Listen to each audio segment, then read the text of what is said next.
Selamat pagi dan salam sejahtera. Anda bersama saya Muhammad Syina Sami langsung dari Parlimen.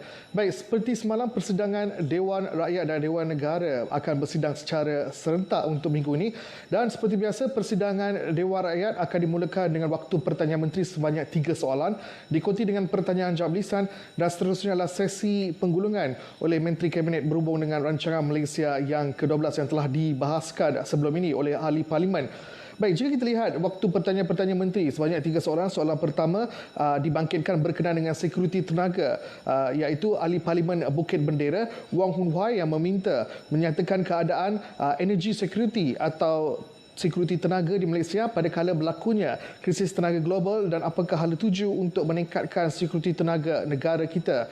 Dan seterusnya soalan yang kedua oleh ahli Parlimen Kuala Krai Abdul Latif Abdul Rahman yang meminta Menteri Pelancongan Seni dan Budaya menyatakan adakah kementerian bercadang untuk menetapkan Parasailing Commission harga jualan bilik melalui OTA atau Online Travel Agent pada kadar yang dikenakan oleh pihak OTA pada masa kini ialah sekitar 12 hingga 18% bagi setiap harga bilik amat membebankan kepada pengusaha hotel dan rumah tumpangan terutama musim pandemik ini yang mana kos operasi semakin meningkat. Dan soalan ini dijangka dijawab oleh Menteri iaitu Datuk Seri Nancy Shukri. Seterusnya soalan yang ketiga oleh ahli Parlimen Rasa Cha Kin Chin yang meminta Menteri Perpaduan Negara menyatakan sejauh manakah tadbikar perpaduan dapat memainkan peranan dalam memupuk nilai-nilai perpaduan dalam masyarakat majmuk khasnya selepas konsep Malaysia, keluarga Malaysia diketengahkan oleh Yang Berhormat Perdana Menteri, dan apakah peranan yang bakal dipikul oleh kementerian ini selaras dengan pengenalan konsep keluarga Malaysia. Baik, kepada anda yang ingin ikuti persidangan Dewan Rakyat dan juga Dewan Negara, anda boleh melayari laman sesawang rtmklik.rtm.gov.my atau menerusi pautan yang tertera di kaca TV anda. Baik, mungkin saya boleh ulas sedikit berkenaan dengan susun giliran menjawab atau menggulung barisan Menteri Kabinet ataupun kementerian yang terlibat mengikut aturan urusan mesyuarat. Baik, sesi penggulungan akan diadakan bermula pada hari ini hingga Khamis iaitu 7 Oktober 2021 iaitu selama 3 hari. Baik, sebanyak 11 kementerian yang dijangka akan buat penggulungan iaitu Kementerian Perdagangan Antarabangsa dan Industri, Kementerian Pertahanan, Kementerian Kewangan, Kementerian Kejeraya, Kementerian Pendidikan, Kementerian Pengangkutan, Kementerian Sumber Manusia, Kementerian Pertanian dan Industri Makanan, Kementerian Alam Sekitar dan Air, Kementerian Dalam Negeri dan Kementerian Perdagangan Dalam Negeri dan juga Hal Ehwal Pengguna. Dan selebihnya kementerian akan menyambung perbahasan pada hari Rabu dan juga pada hari Khamis. Baik, kita ke Dewan Negara pula. Dewan Negara, pertanyaan jawab lisan dimulakan sebelum sesi perbahasan titah diraja. Soalan yang pertama kepada Menteri Luar Negeri oleh Senator Jazri Alkaf Abdillah Sofian yang menyatakan bilakah kerajaan akan melaksanakan ASEAN Travel Corridor Arrangement TCA dengan beberapa negara yang mempunyai kes COVID-19 yang rendah untuk mengaktifkan kembali sektor ekonomi Malaysia. Dan soalan yang kedua oleh Senator Datuk Donald Peter Mojuddin yang meminta Perdana Menteri menyatakan adakah rancangan kerajaan untuk kembalikan atau hidupkan semula Akta Perkhidmatan Parlimen 1963, Parliamentary Service Act 1963 dengan pindaan-pindaan tertentu untuk sesuaikan kepada keadaan kini. Baik, kita terus ke persidangan Dewan Rakyat hari ini. Waktu pertanyaan Menteri. Yang berhormat, sekarang saya menjemput Yang Berhormat Tuan Wong Hun Wai Bukit Bendera. Terima kasih kepada Tuan Speaker dan selamat. Soalan saya ialah meminta Perdana Menteri menyatakan keadaan sekuriti tenaga atau energy security di Malaysia pada kala berlakunya krisis tenaga global dan apakah hala tuju untuk meningkatkan sekuriti tenaga negara kita. Itu soalan saya. Terima kasih. Sila Yang Berhormat Menteri di Jabatan Perdana Menteri jawab dalam tempoh masa 3 minit. Assalamualaikum warahmatullahi wabarakatuh. Salam sejahtera. Datuk Yang Dipertua, akhir-akhir ini media telah melaporkan krisis tenaga yang berlaku di beberapa buah negara termasuk negara China, Eropah dan India. Alhamdulillah, pada masa ini Malaysia tidak menghadapi masalah berkaitan bekalan tenaga seperti berlaku di negara-negara tersebut. Krisis yang berlaku di China, Eropah dan India antara lain disebabkan oleh peningkatan permintaan ke atas gas asli bagi menghadapi musim sejuk dan kenaikan mendadak harga gas asli serta arang batu. Sebagai contoh, harga arang batu yang pada awal tahun ini di sekitar $80 Amerika Syarikat satu tan, sekarang sudah mencecah kira-kira $200 Amerika satu tan, khususnya pada bulan Oktober. Berdasarkan definisi Agensi Tenaga Antarabangsa ataupun International Energy Agency, sekuriti tenaga bermaksud ketersediaan bekalan tenaga tanpa gangguan pada harga yang berpatutan. Sekuriti tenaga mempunyai banyak aspek. Ini termasuklah keselamatan bekalan tenaga jangka panjang untuk menyediakan tenaga selaras dengan perkembangan ekonomi dan kelestarian alam sekitar. Manakala sekuriti tenaga bagi jangka masa pendek merujuk kepada kemampuan sistem tenaga untuk segera bertindak balas terhadap perubahan mendadak dalam keseimbangan penawaran dan permintaan ataupun balance antara supply dan demand. Tuan Yang di-Pertua, sekuriti tenaga amat penting bagi sebuah negara. Oleh itu, kerajaan melalui unit perancang ekonomi Jabatan Perdana Menteri, Kementerian Tenaga dan Sumber Asli PETSA dan agensi seperti Petronas, Suruhanjaya Tenaga dan Tenaga Nasional berhad sentiasa melaksanakan langkah-langkah yang bersesuaian bagi memastikan sekuriti tenaga negara adalah terjamin pada setiap masa. Untuk makluman yang hormat, jumlah bekalan tenaga di Malaysia disumbangkan oleh sumber berikut: 41% gas asli, 25.8% minyak mentah, 22.3% arang batu dan 6.2% daripada hidro dan lain-lain sumber tenaga boleh baharu. Alhamdulillah, negara kita berada dalam keadaan yang baik kerana sumber penjanaan elektrik negara telah berjaya dipelbagaikan, iaitu 47% arang batu, 41% gas asli dan 12% tenaga boleh baharu termasuk hidro. Selain itu, result margin kapasiti terpasang elektrik di Semenanjung Malaysia adalah tinggi, itu sebanyak kira-kira 38%. Kapasiti terpasang adalah kira-kira sebanyak 27,000 megawatt berbanding permintaan maksimum sebanyak kira-kira 19,000 megawatt. Datuk Yang Di-Pertua, untuk makluman yang berhormat, pada masa ini Unit Perancang Ekonomi, Kementerian Alam Sekitar dan Air dan KETSA bersama beberapa pihak berkepentingan yang lain sedang merangka dasar tenaga negara 21-2040 bertujuan meningkatkan daya tahan ekonomi dan jaminan bekalan tenaga, mencapai kesaksamaan dan akses universal serta memastikan kelestarian alam sekitar. Sekian, terima kasih Datuk Yang Di-Pertua. Terima kasih Menteri. Dijemput Bukit Bendera, soalan tambahan pertama 30 saat. Terima kasih Datuk Speaker.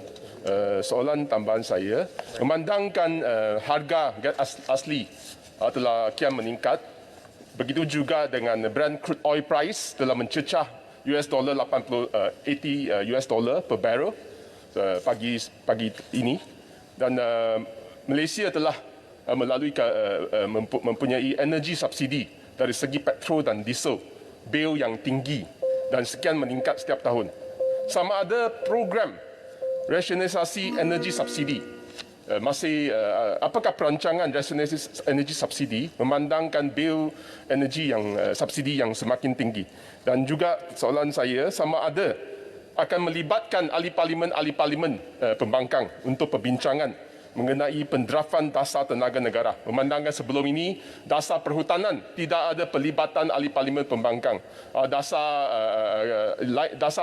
RMK 12 juga kurang penyertaan ahli-ahli parlimen pembangkang. Sama ada dasar tenaga negara yang akan didraftkan oleh JPM akan melibatkan input dan juga perbincangan dengan ahli parlimen, sama ada dari kerajaan ataupun pembangkang. Itu dua soalan saya. Terima kasih. Sila Menteri, 2 minit. Yang Di-Pertua, isu rasionalisasi subsidi diterajui oleh Kementerian Kewangan dengan kerjasama beberapa kementerian lain termasuk KETSA, KASA dan Unit Perancang Ekonomi. Ia satu perkara yang diadakan secara berterusan dan kita sedia maklum harga minyak petroleum telah meningkat. Ya.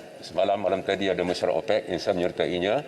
Kita telah buat keputusan untuk tambah pengeluaran 400,000 tong satu hari. Ini akan berlangsung dalam masa beberapa bulan akan datang untuk memastikan harga ini stabil sedikitlah. Pada 1 Oktober harga paling tinggi melebihi $81 Amerika satu tong. Kita sudah maklum bahawa kerajaan sudah buat keputusan bahawa bagi diesel harga maksimum ialah RM2.15 dan bagi RON 95 harga maksimum ialah RM2.05. Ini boleh buatkan subsidi bagi contoh. Kerajaan sentiasa mengkaji perkara ini, mengambil kira kepentingan pengguna rakyat Malaysia bertujuan untuk mengurangkan beban rakyat. Mengenai permintaan Ahli Berhormat supaya dia ada kelebat urus berkaitan dengan rasionalisasi subsidi, insya-Allah kita akan kemukakan kepada Kementerian Kewangan untuk pertimbangan. Begitulah juga berkaitan dengan dasar tenaga negara. Dasar ini sudah hampir 2 tahun dalam pertimbangan kerajaan, ya. Kita ada beberapa perkara yang agak serius yang perlu diputuskan. InsyaAllah, ya, kita akan aturkan satu sesi lebat urus untuk Ahli Berhormat. Kita ada 2 perkara tadi yang amat bangga. Yang pertama ialah berkaitan rasionalisasi subsidi. Ini diterajui oleh Kementerian Kewangan. Kita akan sampaikan permohonan ini pada Menteri Kewangan. Yang kedua ialah dasar tenaga negara yang diterajui oleh Unit Perancang Ekonomi dengan kerjasama daripada KETSA dan juga KASA. Dan mengenai permohonan yang tadi, insya-Allah kita akan menimbangkan permohonan ahli parlimen dua-dua pihak terlibat dalam libat urus untuk merangka dasar tenaga negara yang baru. Terima kasih, Datuk Yang di-Pertua. Terima kasih Menteri. Soalan tambahan yang kedua saya jemput yang berhormat Sibuti. Okey, terima kasih Yang Berhormat Menteri. Saya ingin bertanya kepada Menteri berkenaan tentang apakah hala tuju pihak kementerian dan juga IPU berkenaan tentang dasar penghasilan tenaga hidrogen. Dan juga kita mempunyai banyak sumber gas dan juga di Sarawak menggunakan sumber air untuk menghasilkan hidrogen. Apakah hala tuju yang tertentu dan juga permintaan kepada tenaga hijau adalah sangat tinggi memandangkan negara seperti Singapura sanggup untuk mendapatkan sumber tenaga hijau daripada Australia, dan apakah langkah-langkah ke depan untuk kita menghasilkan lebih banyak tenaga hijau dan juga menjual tenaga tersebut untuk menjanakan pendapatan negara. Sila Menteri, 2 Terima minit. kasih, Datuk Yang di-Pertua. Tenaga hijau adalah satu isu yang penting disentuh oleh Yang Amat Perdana Menteri dalam ucapan RMK 12 di Dewan Yang Mulia ini. Dalam bidang hidrogen, Sarawak mendahului negeri-negeri lain dalam Malaysia, dan satu shipment sudah pun dihantar ke Jepun tenaga hijau ini, dan permintaan yang cukup masa depan ini sudah pasti semakin tinggi apabila semua negara menuju ke arah dengan izin low carbon economy. Jadi dalam susulan itu maka pihak MIT, ya, dan juga pihak Akademi Sains Negara serta MOSI telah pun membuat beberapa pembentangan kepada kerajaan termasuk unit perancang ekonomi, dan ini antara perkara yang perlu kita embrace ataupun kita perlu amalkan dalam negara kita dalam konteks untuk merancangkan pertumbuhan ekonomi hijau, dalam konteks ekonomi kitaran, untuk kita amalkan amalan pengeluaran dan consumption production practices yang sustainable dengan izin, maka kita tidak ada pilihan. Saya ingin maklumkan Dewan Mulia ini memang dalam kerajaan beberapa perbincangan telah diadakan dan mengikut pakar-pakar dalam negara, ya. Malaysia mempunyai potensi yang besar bukan saja untuk membekalkan tenaga hidrogen untuk keperluan dalam negara ekspor, tetapi boleh menjadi salah sebuah negara pengeluar utama di dunia. Dan dalam negara kita, negeri Sarawak adalah negeri yang paling ulung, paling terkehadapan dalam aspek ini. Terima kasih, Datuk Yang di-Pertua. Terima kasih Menteri. Pertanyaan Menteri seterusnya saya ingin menjemput Yang Berhormat Tuan Abdul Latif bin Abdul Rahman Kuala Kerai. Terima kasih Datuk Yang di-Pertua. Minta Menteri Pelancongan, Seni dan Budaya menyatakan adakah kementerian bercadang untuk menetapkan paras siling Komision Harga Jualan Bilik melalui OTA, Online Travel Agent. Kadar yang dikenakan oleh pihak OTA pada masa kini ialah sekitar 12% sehingga 18% bagi setiap harga bilik. Amat membebankan kepada pengusaha hotel dan rumah tumpangan, terutama musim pandemik ini yang mana kos operasi meningkat. Terima kasih. Sila Menteri Pelancongan, Seni dan Budaya atau timbalannya untuk menjawab 3 minit. Terima kasih Tuan Ketua. Terima kasih Yang Berhormat yang bertanya. Selamat. Bismillahirrahmanirrahim. Assalamualaikum warahmatullahi taala wabarakatuh. Tuan Ketua, untuk makluman ahli yang berhormat, pada masa ini pengoperasian kerjasama antara syarikat online travel agent ataupun OTA dengan premis penginapan pelancong ataupun hotel di antara contohnya mahupun transaksi dengan pengguna adalah antara persetujuan terma dan syarat antara pihak-pihak yang terbabit saja. Ini termasuklah penetapan kadar komisen yang kini adalah berdasarkan persetujuan aturan perniagaan ataupun dengan izin business to business arrangement. Kedua-dua pihak iaitu di antara syarikat OTA dan premis penginapan pelancongan. Jadi hal ini kerana pada masa ini tiada sebarang undang-undang atau peraturan yang mengawal selia syarikat OTA di Malaysia. Oleh yang demikian, kami di Kementerian Pelancongan Seni dan Budaya sedang meneliti keperluan bagi mewujudkan satu mekanisme kawal selia terhadap salah satu segmen industri pelancongan ini. Kawal selia ini bukan sahaja boleh memastikan kualiti perkhidmatan premis penginapan yang baik, malah turut boleh dijadikan sebagai kerjasama antara kementerian dan pemegang taruh ataupun stakeholders dengan izin untuk terus meningkatkan industri ini ke tahap yang lebih baik. Penelitian ini, Tuan Ketua, antara lain sudah pasti turut melihat isu mengenai kadar komisen yang dikenakan oleh setiap syarikat OTA kepada premis penginapan. Namun, kita perlu objektif dalam menimbang perkara ini.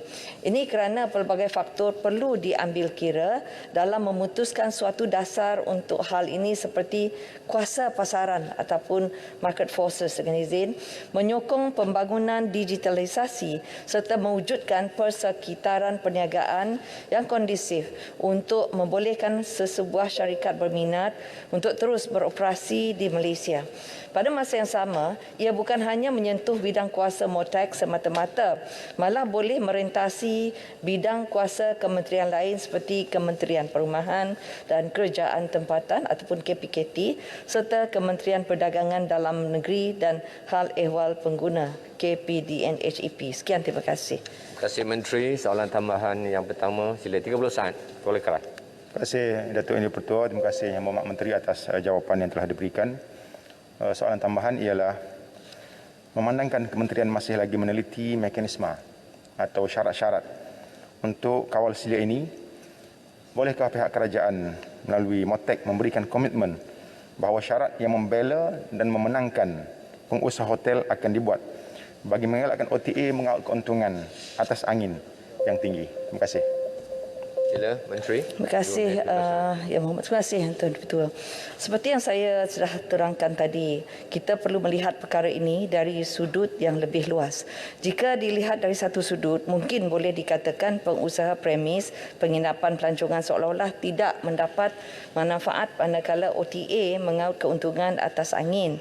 Namun sebenarnya kedua-dua pihak saling memerlukan satu sama lain untuk memberi kelebihan kepada pihak masing-masing. Contohnya, syarikat OTA memerlukan penyertaan banyak premis penginapan pelancongan bagi memberi pilihan yang lebih dan menarik kepada pengguna. Jika mereka tidak mengenakan terma yang baik kepada premis penginapan pelancongan, maka hotel ini akan dan boleh beralih ke syarikat yang lain, OTA yang lain. Ini secara langsung akan menjejaskan tarikan dan penjenamaan OTA berkenaan. Pada masa yang sama, Tuan Dipertua, premis penginapan pelancongan pula boleh menggunakan syarikat OTA untuk akses pasaran yang lebih luas, tempahan dan pembelian digital yang lebih mudah, penjenamaan ataupun branding syarikat OTA serta payment gateway dengan izin yang dipercayai oleh pengguna. Semua ini memerlukan modal yang besar dan sukar dilaksanakan secara sendirian. Maka jaringan perniagaan kedua-dua pihak ini adalah saling berkait dan boleh mempengaruhi perbincangan terma mereka. Justru hubungan kerjasama perniagaan di antara syarikat OTA dengan pengusaha premis penginapan pelancongan ini merupakan salah satu alternatif perniagaan untuk menjual bilik pada harga yang kompetitif kepada tetamu. Pengusaha premis penginapan pelancongan mempunyai pilihan untuk bekerjasama dengan mana-mana syarikat OTA atau memilih untuk menjual terus bilik hotel tanpa melalui perkhidmatan syarikat OTA. Seterusnya, memperolehi keuntungan maksimum tanpa perlu berkongsi jualan dan keuntungan tersebut dengan syarikat OTA. Sekian, terima kasih. Terima kasih Menteri. Soalan tambahan kedua saya jemput Yang Berhormat Ledang. Terima kasih. Betul. Saya difahamkan MOTEC dengan kerjasama MPC dan KPKT telah memulakan proses untuk mendaftar premis yang disenaraikan dalam platform Airbnb, dan Airbnb juga bekerjasama dan mahu semua premis didaftarkan sebagai penginapan jangka pendek. Apakah status pendaftaran Airbnb dan bilakah ianya dapat dijalankan penguatkuasaan termasuk pengenaan cukai pelancongan supaya ianya level playing field dengan hotel bajet? Terima kasih. Sila Menteri. Terima kasih Yang Berhormat, terima kasih Tuan Dipertua. Sebenarnya MPC bertindak sebagai pemudah cara dan sekretariat yang telah membangunkan garis panduan short term residential accommodation dan yang di sini ialah Airbnb bagi memastikan semua jenis premis penginapan di Malaysia didaftarkan secara sistematik pada masa hadapan. Antara elemen utama yang digariskan adalah pendaftaran, pelesenan, kawalan kacau ganggu, kutipan cukai dan tempoh penginapan. Soalan Yang Berhormat tadi bertanya statusnya. Sebenarnya kami seperti juga homestay setelah ianya diurus oleh pihak KPKT untuk mendaftarkan kesahihan sesuatu premis itu, maka ianya akan dikemukakan kepada pihak MOTEC. Jadi setakat ini kami di MOTEC belum lagi mendaftar, Yang Berhormat, belum lagi kami mendaftar Airbnb kerana ianya perlu melalui satu proses yang sebelum kami, iaitu pre-proses untuk pendaftaran dari segi membenarkan ianya menjadi satu tempat untuk penginapan itu. Jadi proses yang lain itulah mungkin ianya lebih sesuai di bawah KPKT, Yang Berhormat, ya. Terima kasih. Terima kasih Menteri. Pertanyaan Menteri seterusnya saya ingin menjumpa Yang Berhormat Tuan Cha Kechin Rasa. Terima kasih Datuk Yang Dipertua. Saya minta Menteri Perpaduan Negara menyatakan sejauh manakah Tabika Perpaduan dapat memainkan peranan dalam memupuk nilai-nilai perpaduan dalam masyarakat majmuk, khasnya selepas konsep keluarga Malaysia yang diketengahkan oleh Yang Berhormat Perdana Menteri.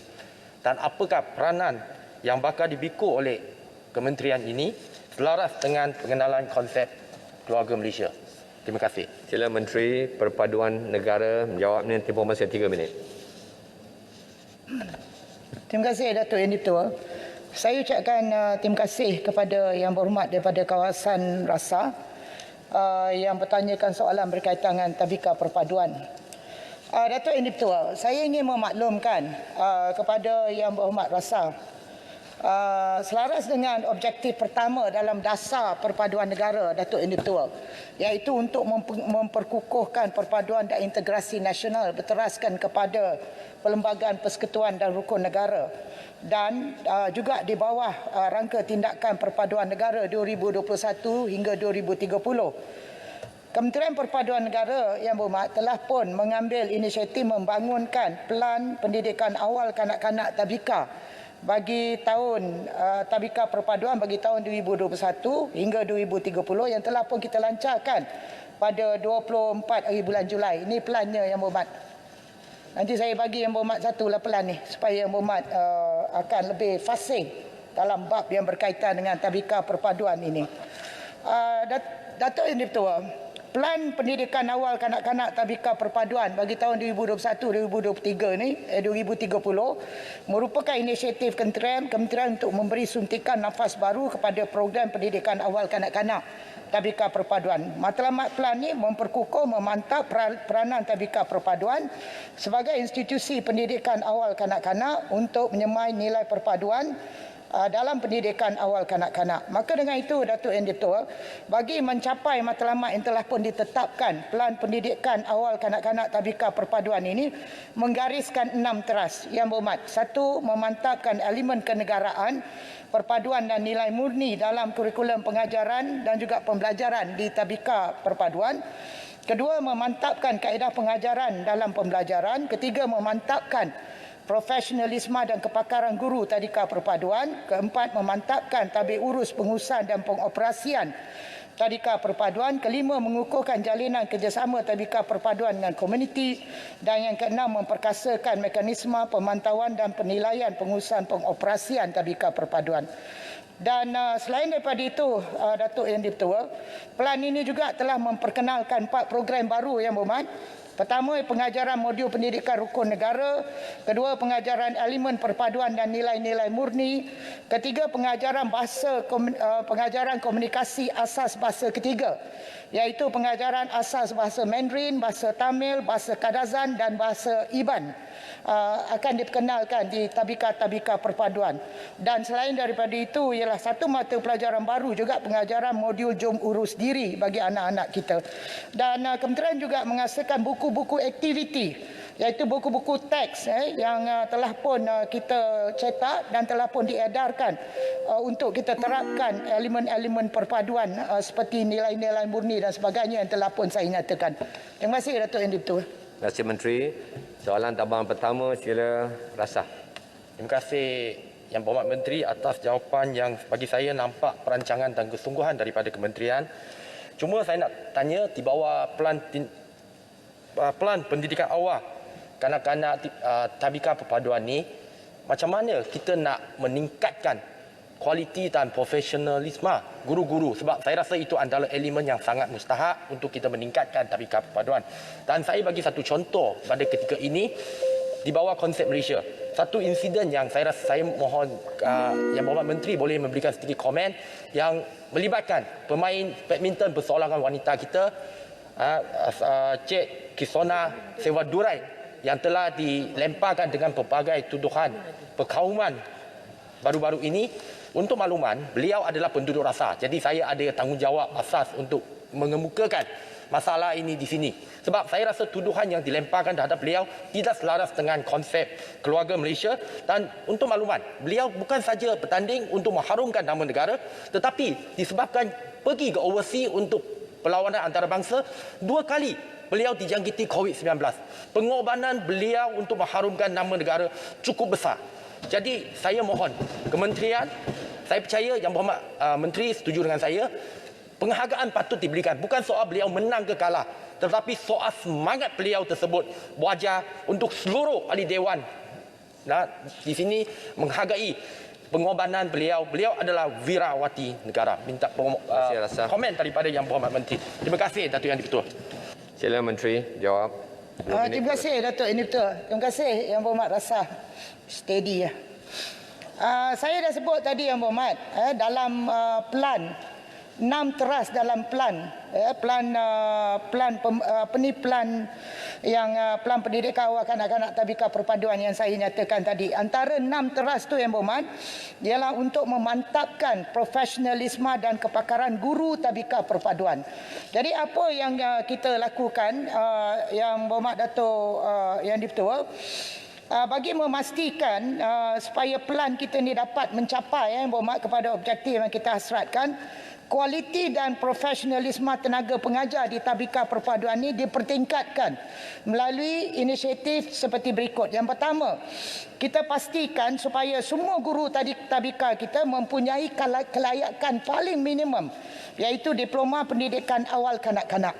Dan untuk makluman Yang Berhormat, hingga 1 Oktober 2021, seramai 1,574 orang ataupun 88% Yang Berhormat daripada 1,781 guru tabika perpaduan memiliki diploma pendidikan awal kanak-kanak daripada Universiti Pendidikan Sultan Idris dan juga Open University Malaysia.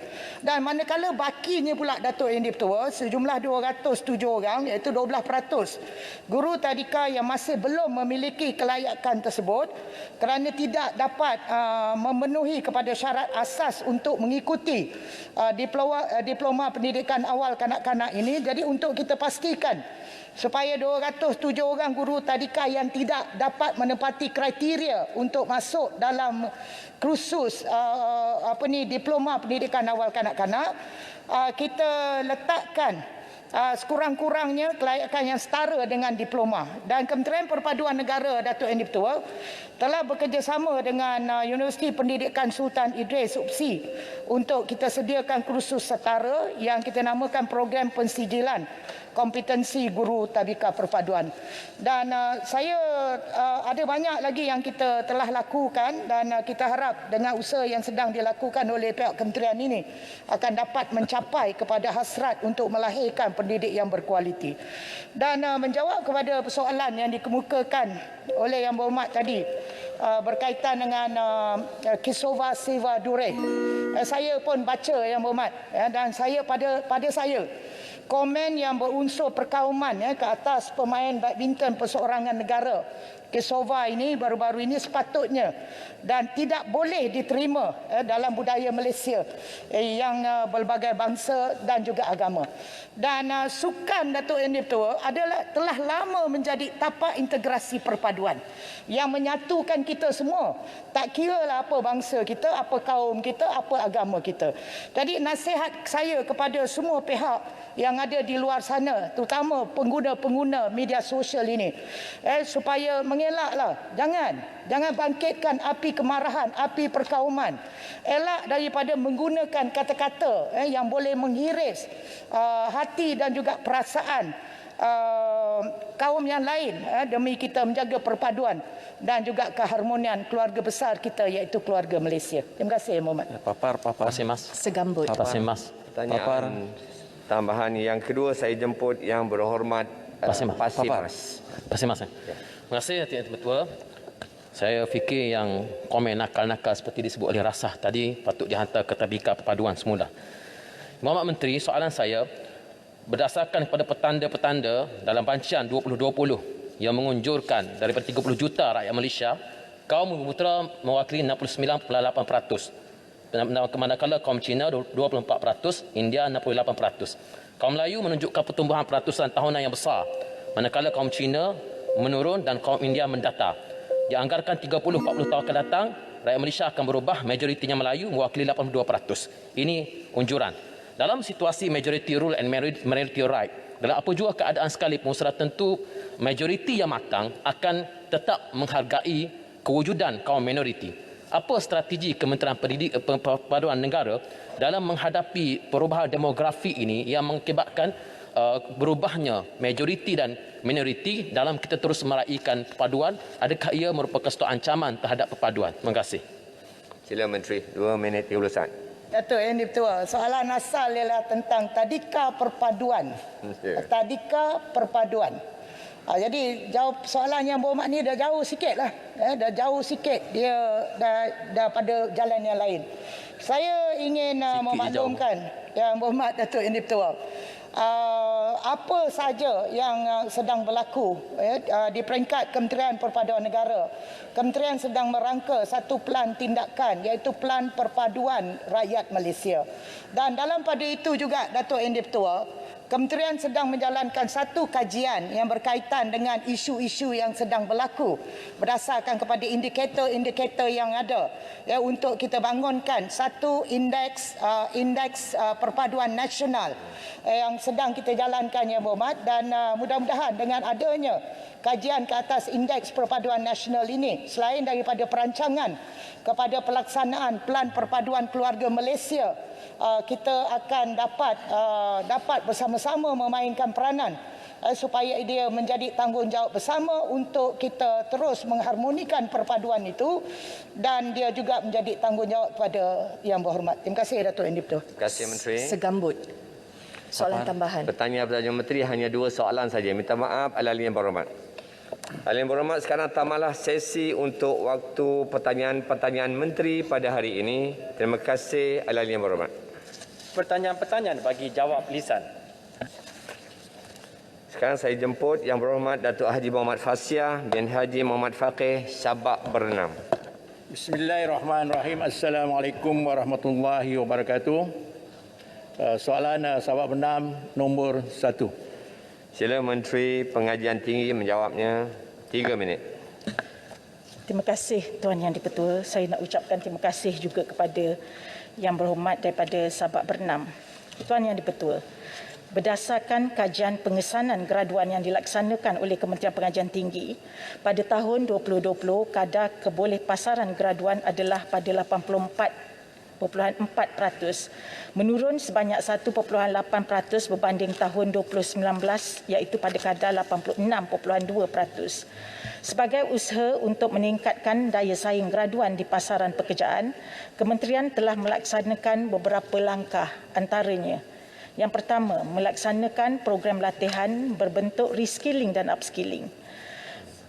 Melalui usaha ini, graduan Universiti Awam, IPTS, Politeknik serta College Community bagi tahun 2019, 2020, 2021 yang masih belum bekerja ditawarkan tempat untuk mengikuti program-program latihan berbentuk reskilling dan upskilling. Contohnya, inisiatif di bawah penjana KPT CAP. Peserta yang mengikuti program ini dijamin penempatan pekerjaan sebaik saja mereka menamatkan latihan sekurang-kurangnya bagi tempoh 12 bulan sekiranya memenuhi kriteria dan syarat yang telah ditetapkan. Sehingga 1 Oktober 2021, sejumlah 7,288 graduan yang menerima latihan telah mendapat penempatan pekerjaan atau menjana pendapatan sendiri. Yang kedua, melaksanakan program intervensi kebolehpasaran graduan. Program intervensi ini memberikan nilai tambah kepada graduan yang dikenal pasti rendah kadar kebolehpasarannya, iaitu CGPA 3.3 ke bawah, atau daripada program-program pengajian yang rendah kadar kebolehpasaran iaitu 50% ke bawah. Program ini turut menawarkan jaminan pekerjaan kepada peserta sebaik saja mereka menamatkan latihan yang dilaksanakan secara kolaborasi strategik bersama penyedia perkhidmatan dan agensi-agensi tertentu. Bagi tahun 2020-2021, sejumlah 1,235 graduan telah mendapat penempatan pekerjaan melalui program ini. Yang ketiga, melaksanakan Structured Internship Program. SIP merupakan program penempatan pelajar untuk latihan industri secara berstruktur dan seterusnya ditawarkan penempatan di industri secara kekal sekiranya layak. Yang keempat, menyemak dan menambah baik secara berkala kandungan modul dan program akademik yang ditawarkan.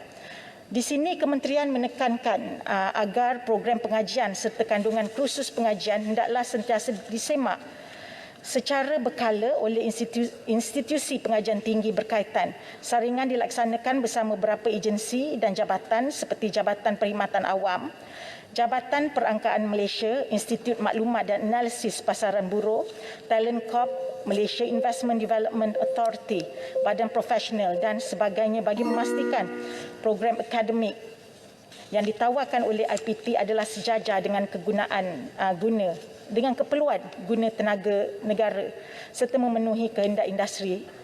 Dan yang kelima pula adalah membangunkan Pelan Strategik Kebolehpasaran Graduan 2021-2025 sebagai usaha jangka sederhana untuk meningkatkan kebolehpasaran. Kementerian telah membangunkan Pelan Strategik Kebolehpasaran Graduan 2021-2025. Terima kasih. Terima kasih Menteri. Soalan tambahan pertama, sila Sabak Bernam.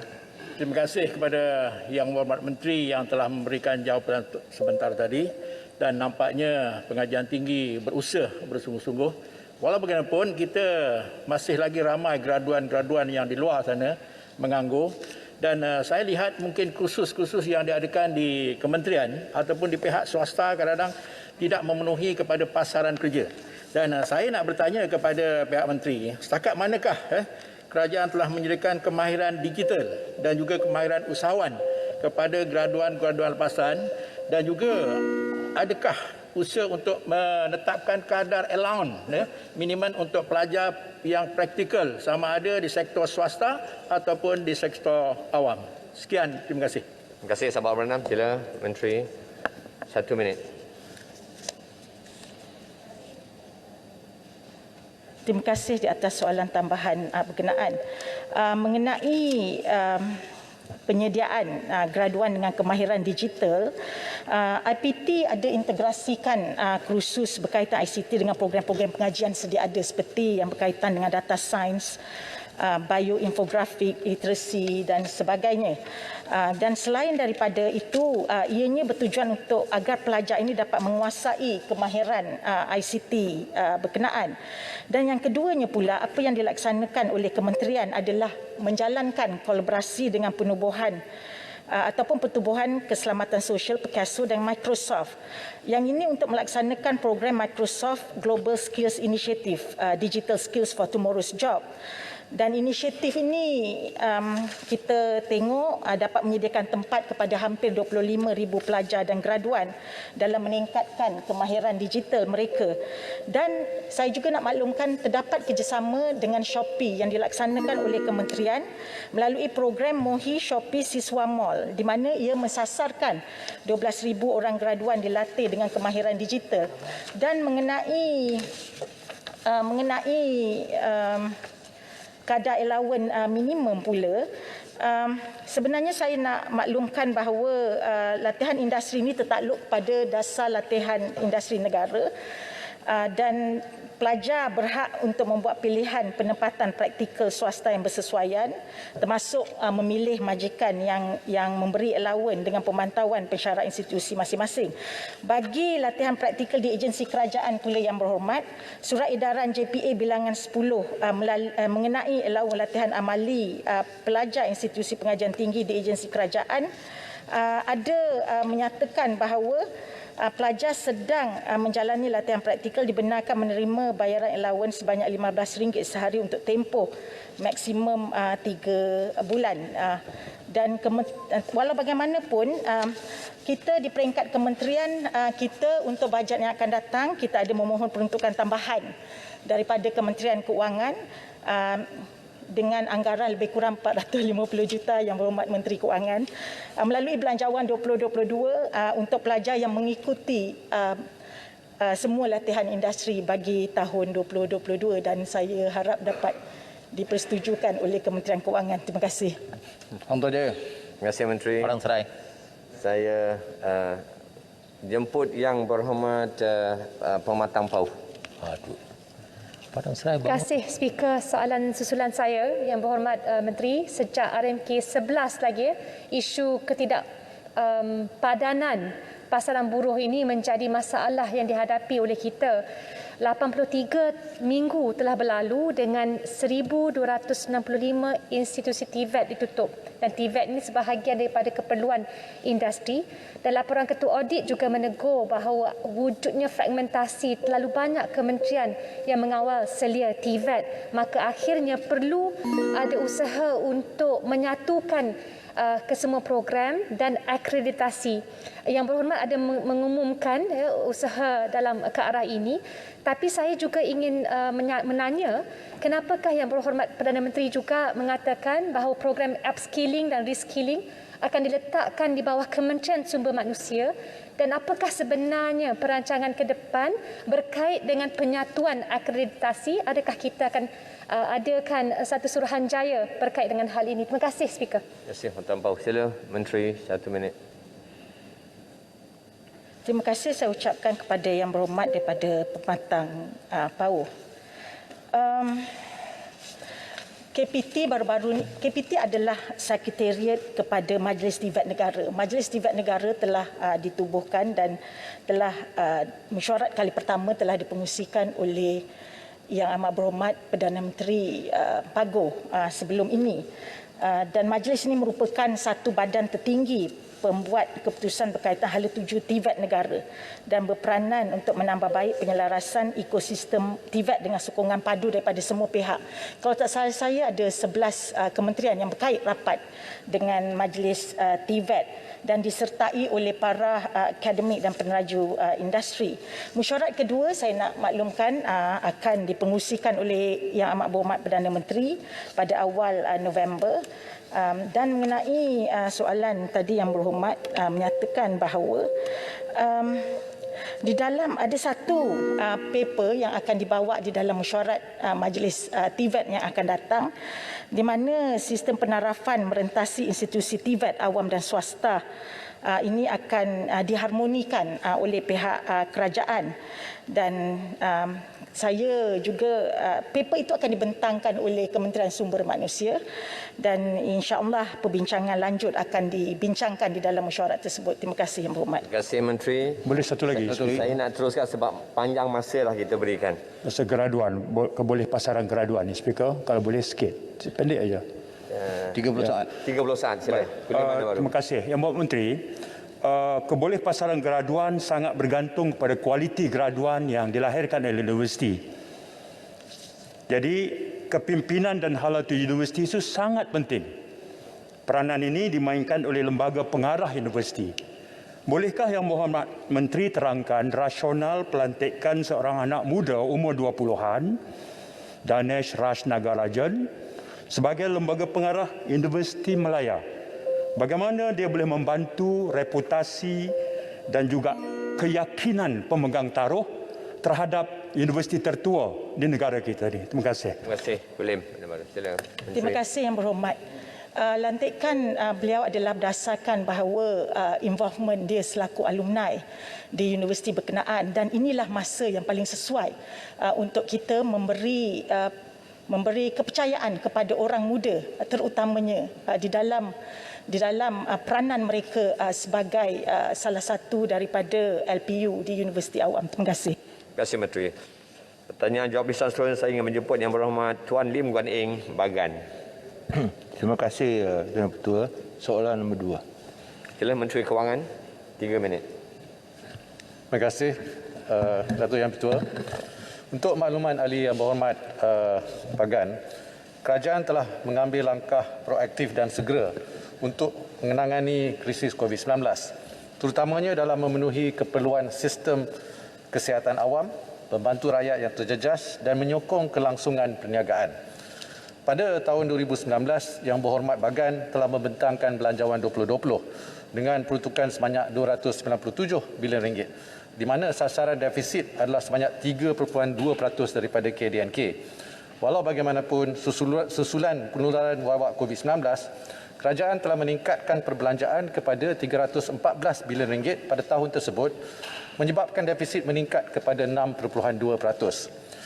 Oleh kerana situasi COVID-19 ini bersifat dinamik, adalah wajar bagi kerajaan untuk sentiasa berwaspada terhadap perkembangan semasa.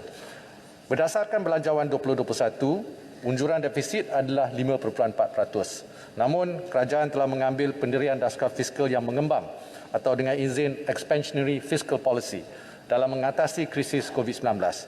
Oleh itu, defisit untuk tahun ini dijangka mencecah antara 6.5 hingga 7%.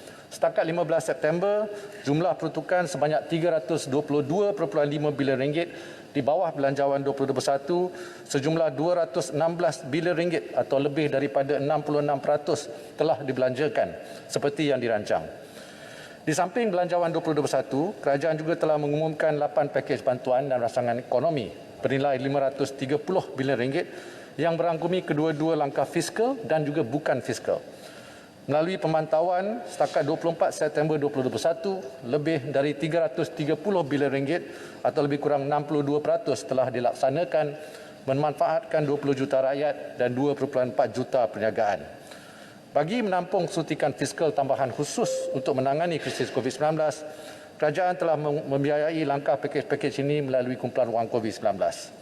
Setakat pertengahan bulan September 2021, nilai keseluruhan yang telah dibelanjakan di bawah KWC telah mencecah RM60 bilion atau lebih dari 90% siling semasa KWC bernilai RM65 bilion.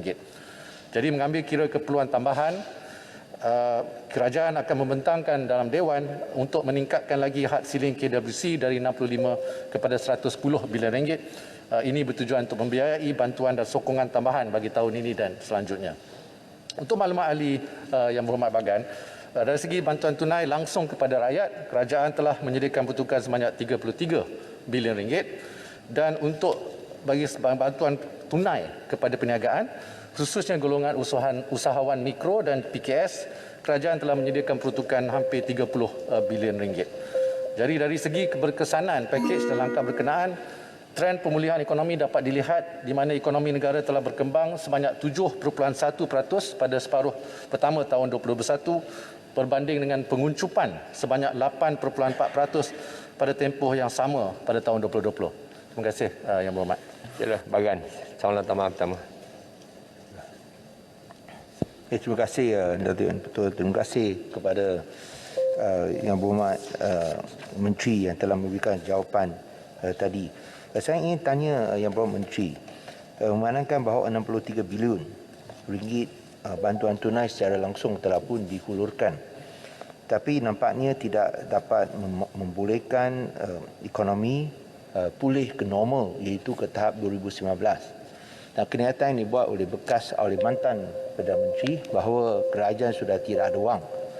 Bukankah ini menunjukkan bahawa pakej rancangan, 8 pakej rancangan sebanyak 530 bilion tidak berjaya untuk memulihkan ekonomi kerana bantuan secara langsung adalah terlalu kecil. Dan bolehkah perkara ini dapatlah dibetulkan? Dan pada masa yang sama, berkaitan dengan Pandora Papers, di mana ada banyak wang yang telah pun dideposit di luar negara, apakah usaha untuk mendapat balik wang yang dianggarkan bertrilion ringgit ini? Terima kasih. Terima kasih Bagan, sila. Terima kasih Yang Berhormat Bagan. Seperti yang saya sebut tadi, sebenarnya perbantuan yang telah diberi ataupun peruntukan yang telah diberi kepada golongan yang memerlukan, terutamanya rakyat dan juga perniagaan, jumlahnya adalah 33 bilion ringgit untuk rakyat dan 30 bilion ringgit untuk perniagaan. Jadi jumlahnya agak besar, 63 bilion ringgit. Tetapi kita prihatin di mana ekonomi kita masih lagi dalam keadaan yang meruncing disebabkan oleh pandemik COVID-19. Tapi alhamdulillah kita dapat lihat bagaimana ekonomi ini dibuka semula secara berfasa dengan selamat, dengan memandangkan kes-kes COVID-19 yang bergejala serius telah lebih stabil dan juga kapasiti ICU di hospital adalah lebih baik. Jadi Yang Berhormat Bagan, kita akan memantau penyampaian dan outcome ataupun keberhasilan program-program kita yang telah kita umumkan dalam 8 package dan juga dalam belanjawan 2021. Ada satu lagi soalan tadi, itu ialah mengenai Pandora Box di sini. Di sini saya ingin memaklumkan bahawa kalau kita lihat apa yang telah keluar dalam media massa pada hari semalam kan? Hari semalam kalau tak silap saya, itu juga dibangkitkan oleh Yang Berhormat Pak Dickson semalam. Kita di Kementerian Kewangan ingin mengingatkan bahawa penyiasatan yang dibuat oleh ICIJ ataupun International Consortium of Investigative Journalists, ya, ICIJ, melibatkan kebocoran rekod sulit 14 penyedia perkhidmatan luar pesisir ataupun offshore yang memberikan perkhidmatan profesional kepada individu atau syarikat untuk menubuhkan shell company, syarikat amanah, yayasan atau entiti lain yang membuka akaun di negara-negara yang mempunyai kelemahan dalam perundangan kewangan. Tapi kita bukanlah salah satu negara yang punya kelemahan begitu. Sebagai makluman, sektor kewangan di Malaysia dikawal selia oleh Bank Negara Malaysia melalui Akta Perkhidmatan Kewangan 2013 ataupun Akta 758 dan Akta Perkhidmatan Kewangan Islam 2013 atau Akta 759. Manakala aktiviti kewangan luar pesisir dikawal selia oleh Labuan Financial Services Authority ataupun Labuan FSA melalui penguatkuasaan Akta Perkhidmatan Kewangan dan Sekuriti Labuan 2010. Akta 704 dan juga Akta Perkhidmatan Kewangan dan Sekuriti Islam Labuan 2010 ataupun Akta 705. Di bawah undang-undang sedia ada, Kementerian Kewangan ingin menjelaskan bahawa mana-mana individu boleh membuka akaun dengan mana-mana bank berlesen, ya, termasuk akaun luar pesisir. Walau bagaimanapun, semua pelanggan yang membuka akaun di bank berlesen yang dikawal selia oleh Bank Negara atau akaun di bank luar pesisir yang dikawal selia oleh Labuan FSA hendaklah lulus proses usaha wajar. Lulus proses yang dikawal selia ini mengenai customer due diligence ataupun usaha wajar pelanggan. Seperti yang disyaratkan di bawah Akta Pencegahan Pengubahan Wang Haram dan Pencegahan Pembiayaan Keganasan dan Hasil daripada Aktiviti Haram ataupun yang lebih mudah Akta AMLA, Akta 613 dan juga perundungan subsidinya. Terima kasih Yang Berhormat Bagan. Setuju. Soalan tambahan, setuju. Terima kasih Menteri. Soalan tambahan yang kedua saya jemput Yang Berhormat Rompin. Terima kasih Tuan Yang Ketua. Bolehkah Yang Berhormat Menteri menjelaskan sekiranya terdapat keperluan tambahan di mana kerajaan perlu membantu rakyat dan perniagaan yang masih terkesan? Adakah kerajaan mempunyai sumber kewangan? Ya? Dan dari manakah ini akan diperolehi? Terima kasih Tuan Yang Ketua. Sila Menteri, 1 minit. Terima kasih Yang Berhormat Rompin. Terima kasih. Seperti yang telah dijelaskan tadi, kerajaan sentiasa komited bagi memelihara kesejahteraan rakyat dan juga kelangsungan perniagaan. Pendekatan ini terbukti dalam 8 pakej bantuan dan rangsangan ekonomi yang telah dilaksanakan semenjak wabak COVID-19 ini melanda negara. Suntikan fiskal yang berkaitan dengan pakej bantuan tersebut dibiayai melalui Kumpulan Wang COVID-19 KWC. 4 pakej pertama prihatin pakej tambahan, penjana dan juga kita prihatin yang diumumkan bersama dengan belanjawan 2021 melibatkan suntikan fiskal sebanyak RM65 bilion. Jumlah ini selaras dengan had ceiling yang telah diluluskan oleh Parlimen pada hujung tahun lepas.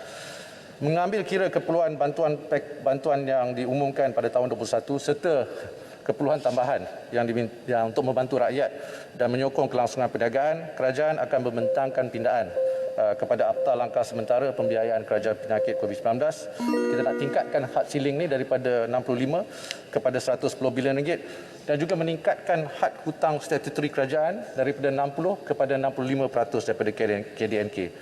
Pindaan tersebut akan memberi kerajaan ruang untuk memperuntukkan bantuan tambahan untuk hujung tahun ini dan selanjutnya untuk tahun 2022 demi membantu rakyat yang terkesan, ya, terutamanya golongan rentan serta perniagaan yang terjejas.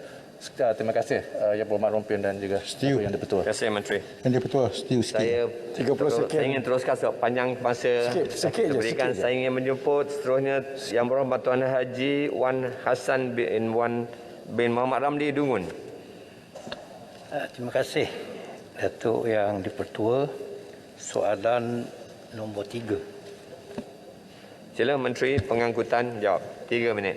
Datuk Yang Di-Pertua, saya mohon izin untuk menjawab soalan daripada Yang Berhormat Dungun bersekali dengan soalan nombor 63 berkaitan projek isyara daripada Yang Berhormat Hulu Selangor pada hari ini juga.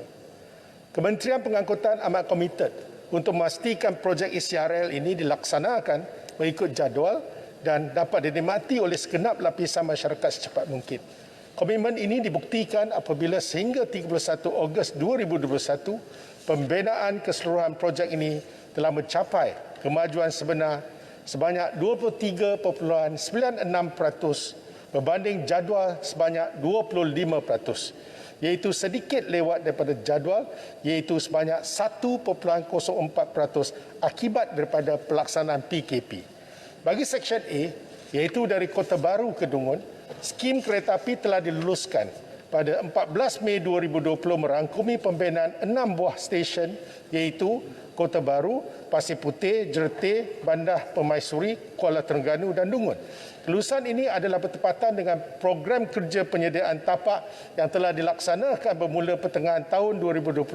Sehingga 31 Ogos 2021, kemajuan kerja fizikal telah mencapai 11.59% berbanding jadual sebanyak 12.01%. Kerja-kerja fizikal juga sedang giat dilaksanakan di Seksyen B, iaitu jajaran dari Dungun ke Temerloh.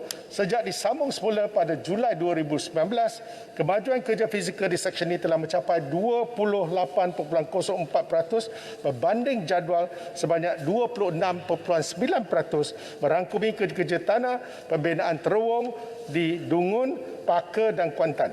Kerja-kerja awalan bagi pembinaan terowong di Gambang, Srijaya, Gedong Siam dan Paya Pasir juga giat dijalankan.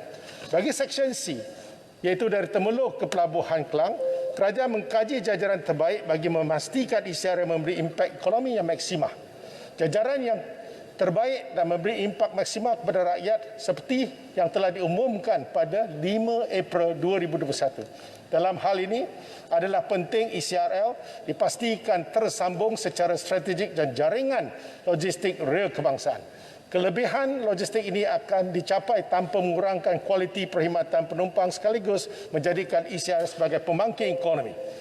Dalam hal ini, cadangan penjajaran balik pada jajaran utara asal iaitu Temerloh, Gombak, Serenda dan dilanjutkan ke Pelabuhan Kelang telah dipertimbangkan oleh Jemaah Menteri pada 21 Ogos 2020 dan mesyuarat Majlis Perancang Fizikal Negara pada 13 Ogos 2020 serta diluluskan secara prinsip oleh Jemaah Menteri pada 21 Ogos 2020 dan 2 September 2020. Susulan kepada kelulusan Jemaah Menteri, Kementerian Pengangkutan telah mengadakan lebih daripada 37 sesi libat urus yang melibatkan 17 jabatan dan agensi kerajaan negeri Selangor serta 12 jabatan dan agensi kerajaan persekutuan. Ini bertujuan memperkemaskan cadangan penyelesaian teknikal untuk mengatasi isu-isu sosial dan alam sekitar seperti pematang kuasa dan juga empangan batu seperti mana yang telah diwawalkan. Dan apabila jajaran ECR dikembali kepada asal dan semua perkara ini telah diambil kira. Jajaran utara ECR telah sekali lagi diangkat untuk pertimbangan Jemaah Menteri pada 31 Mac 2021 dan diluluskan pada hari yang sama. Pada masa ini, Kementerian Pengangkutan menjangkakan tarikh penyiapan bagi Seksyen A, B masih kekal seperti mana yang dijadualkan iaitu pada 31 Disember 2026. Walau bagaimanapun penyiapan Seksyen C dijangkakan akan mengalami kelewatan selama 12 bulan iaitu pada 31 Disember 2027. Terima kasih. Terima kasih Menteri. Soalan pertama sila dengan. Ya, terima kasih kepada jawapan Menteri Pengangkutan. Soalnya ialah berlaku pertikaian jajaran antara Kerajaan Negeri Selangor dengan Kementerian Pengangkutan di bawah Kerajaan Persekutuan. Oleh kerana itu, apakah telah berlaku penyelesaian kerana difahamkan setakat 15 September 2021 masih belum dimuktamadkan jajaran-jajaran pertikaian ini. Jadi bolehkah dinyatakan tindakan daripada kementerian dalam penyelesaian yang perlu kerana melibatkan tanah-tanah di negeri Selangor? Terima kasih. Sila Menteri, 1 minit. Terima kasih Yang Berhormat. Sebenarnya apa yang berlaku ialah pada 11 Jun tahun lalu apabila ada mesyuarat Majlis Pembangunan MPFM di mana kedua-dua ketua menteri dan menteri besar ada. Dan apabila dibangkitkan oleh Menteri Besar Pahang yang tidak setuju dengan jajaran selatan, maka pengambilan balik tanah untuk seksyen jajaran selatan tak dapat dilakukan. Pada waktu yang sama diminta mengkaji bagaimana ia memberi manfaat yang paling maksimal. Maka Kementerian Pengangkutan telah diberi mandat untuk mengkaji.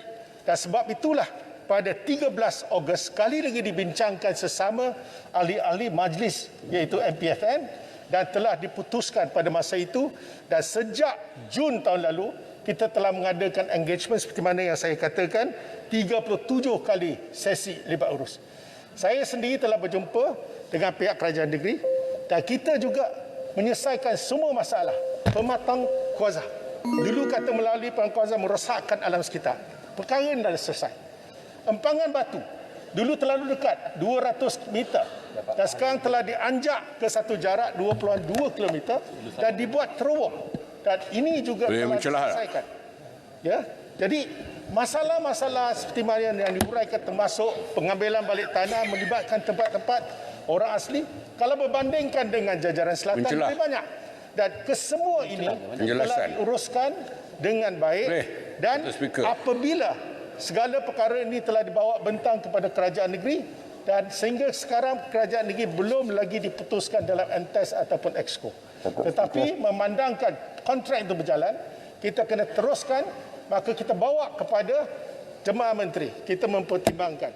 Jadi cara ini kita kena buat koordinasi antara satu sama lain yang terbaik untuk memberi manfaat di mana Serenda bypass adalah diidam-idamkan oleh kerajaan Selangor juga. Jadi bukan saja sekadar kalau tengok jajaran utara yang asal cuma berhenti di Jalan Kastang. Sekarang ianya telah dilanjutkan sebanyak 23.9 km ke Westport dan Northport untuk membentuk satu jaringan drawbridge untuk kedua-duanya. Terima kasih. Ketiga boleh. Hulu Selangor. Tanya sikit. Soalan saya dijawab sekali pada hari ini. Minta Saya Datuk Yang bagi Ketua. sebelah sini. Saya berikan Bukan nak kepada Yang berucap, Berhormat Hulu nak Selangor. bertanya boleh. Ya, terima kasih Datuk Yang Ketua. Terima Bukan kasih. nak berucap. Nak bertanya saja boleh. Nah, lepas Pada ni, Menteri lepas. Pengangkutan ni. Ini soalan-soalan jawab lisan. Baik. Apa dia?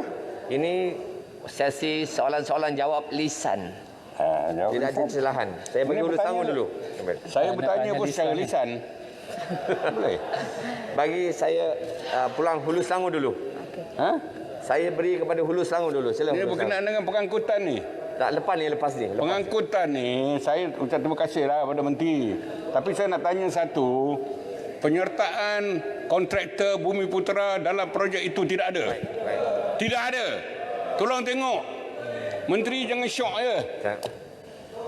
Penyertaan kontraktor Bumi Putera dan penyertaan local contractors. Pas saya salah, saya bagi peluang kemudian. Nanti saya bagi pada Hulu Selangor dahulu. Bagi Hulu Selangor dulu. Baik, terima kasih Datuk Yang di-Pertua. Terima kasih atas jawapan yang diberi oleh Yang Berhormat Menteri. Soalan daripada Hulu Selangor. Kerajaan pusat bercadang untuk jajaran C2 iaitu daripada Gombak, Serenda ke Port Klang. Dan tapi buat masa ini Kerajaan Negeri Selangor dilihat belum lagi menyatakan persetujuan bagi jajaran C2. Jadi apakah Kerajaan Persekutuan dapat mencari titik persetujuan bersama Kerajaan Negeri Selangor bagi merealisasikan projek ini, dan juga mohon perincian dan daripada pihak kementerian apakah perancangan dan gerak kerja yang telah dilakukan sehingga kini bagi ECIL bagi jajaran C2. Terima kasih Datuk Yang di-Pertua. Terima kasih. Okay, Hulu Selangor, sila Menteri. Terima kasih Datuk Yang Pertua. Saya cuma nak menjawab terima kasih di atas sokongan Yang Berhormat Hulu Selangor. Saya lihat dari segi perbahasan dan juga soalan menjurus kepada bagaimana kita selesaikan. Sebenarnya menjadi hasrat kerajaan pusat dan juga MOT untuk menyelesaikan masalah bersama dengan Kerajaan Negeri Selangor. Apa yang kita bincangkan sebelum itu, ada 7 isu utama. Setiap satu kita gunakan kaedah yang terbaik. Kita mengenai pandangan. Kalau nak elak, kita elak. Jadi kita telah menggunakan tempoh masa 8 bulan untuk selesaikan perbincangan dengan pihak Kerajaan Selangor. Dan kita tak bincang dalam kabinet dan bagaimana kita nak the way forward. Dan kita menanti dan bersama-sama kita sudi untuk berbincang dengan Kerajaan Negeri Selangor.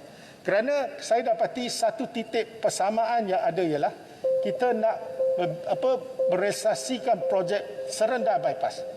Serenda Bypass adalah sebahagian daripada ECIL jajaran utara. Jadi dari segi itu, dari segi kesaling hubungan dengan KTM di kawasan Yang Berhormat Serenda akan berkembang maju. Kawasan ini juga koridor yang dibangunkan oleh pihak Kerajaan Selangor. Ya, kita masih lagi berurusan dengan mengenai apa yang Yang Berhormat Pasir Salak bangkitkan. Saya ingin menerangkan kepada Dewan Yang Mulia ini tidak benar. Apa yang berlaku dalam SA5 yang ditandatangani oleh kerajaan PH ketika itu, salah satu syaratnya ialah 40% daripada Syarat saja tapi tak diikuti Yang Berhormat Menteri. Yang Berhormat, biar saya terangkan. Ya, biar saya terangkan. Kita telah mengambil satu inisiatif untuk mematuhi apa juga SA5 yang ditandatangani. Daripada kerja-kerja civil, di mana 40% itu perlulah diberi kepada 40% daripada kerja kepada kontraktor tempatan. Pertama. Yang ini adalah berjumlah 86 bilion. Dan 86 bilion ini sekurang-kurangnya 30% diberikan kepada Bumi Putera. Dan satu jawatan kuasa telah dibentuk oleh Kabinet yang disertai oleh pihak MOT, pihak Kementerian Kewangan, teraju juga bersama-sama untuk melihat. Dan dari segi milestone, kita akan syaratkan supaya kontraktor atau EPCC ini, iaitu CCCC, mereka kena mengikut apa yang telah dijanjikan dalam SA5 yang ditandatangani pada tahun 2019. Satu jawatan kuasa dan MRL ini sebenarnya dipromosikan oleh KSN. Dan cara pemantauan kita buat secara bulanan dan setiap tahun kita ada milestone kita untuk mencapai sampai 2024 untuk mencapai sasaran 30% untuk kontraktor Bumi Putra, termasuk juga untuk keseluruhan local content 40%. Terima kasih. Kalau disebut, terima kasih Menteri. Ini ke soalan tambahan yang ketiga yang telah saya berikan kepada Ketua Backbenchers Pasir Salak. Terima kasih ahli yang berhormat. Saya ingin meneruskan dengan menyebut yang berhormat Datuk Wira Haji Amiruddin bin Haji Hamzah Kubang Pasu. Jangan lari, jangan lompat. Tolong jawab soalan saya nombor 4. Sila Menteri Pertanian dan Industri Makanan menjawabnya. Ya, 3 minit. Mafi tak lari, tak lompat, duduk sini menjawab soalan nombor 4. Masih. Untuk makluman ahli yang berhormat, kerajaan telah mengumumkan pelaksanaan inisiatif dana jaminan makanan berjumlah 1 bilion ringgit bermula pada bulan Mac 2020 yang lalu. Bertujuan untuk menjamin bekalan makanan kekal terjamin dan mencukupi, menstabilkan harga produk pertanian serta dan memperkukuhkan ruang pasaran sepanjang tempoh pandemik COVID-19.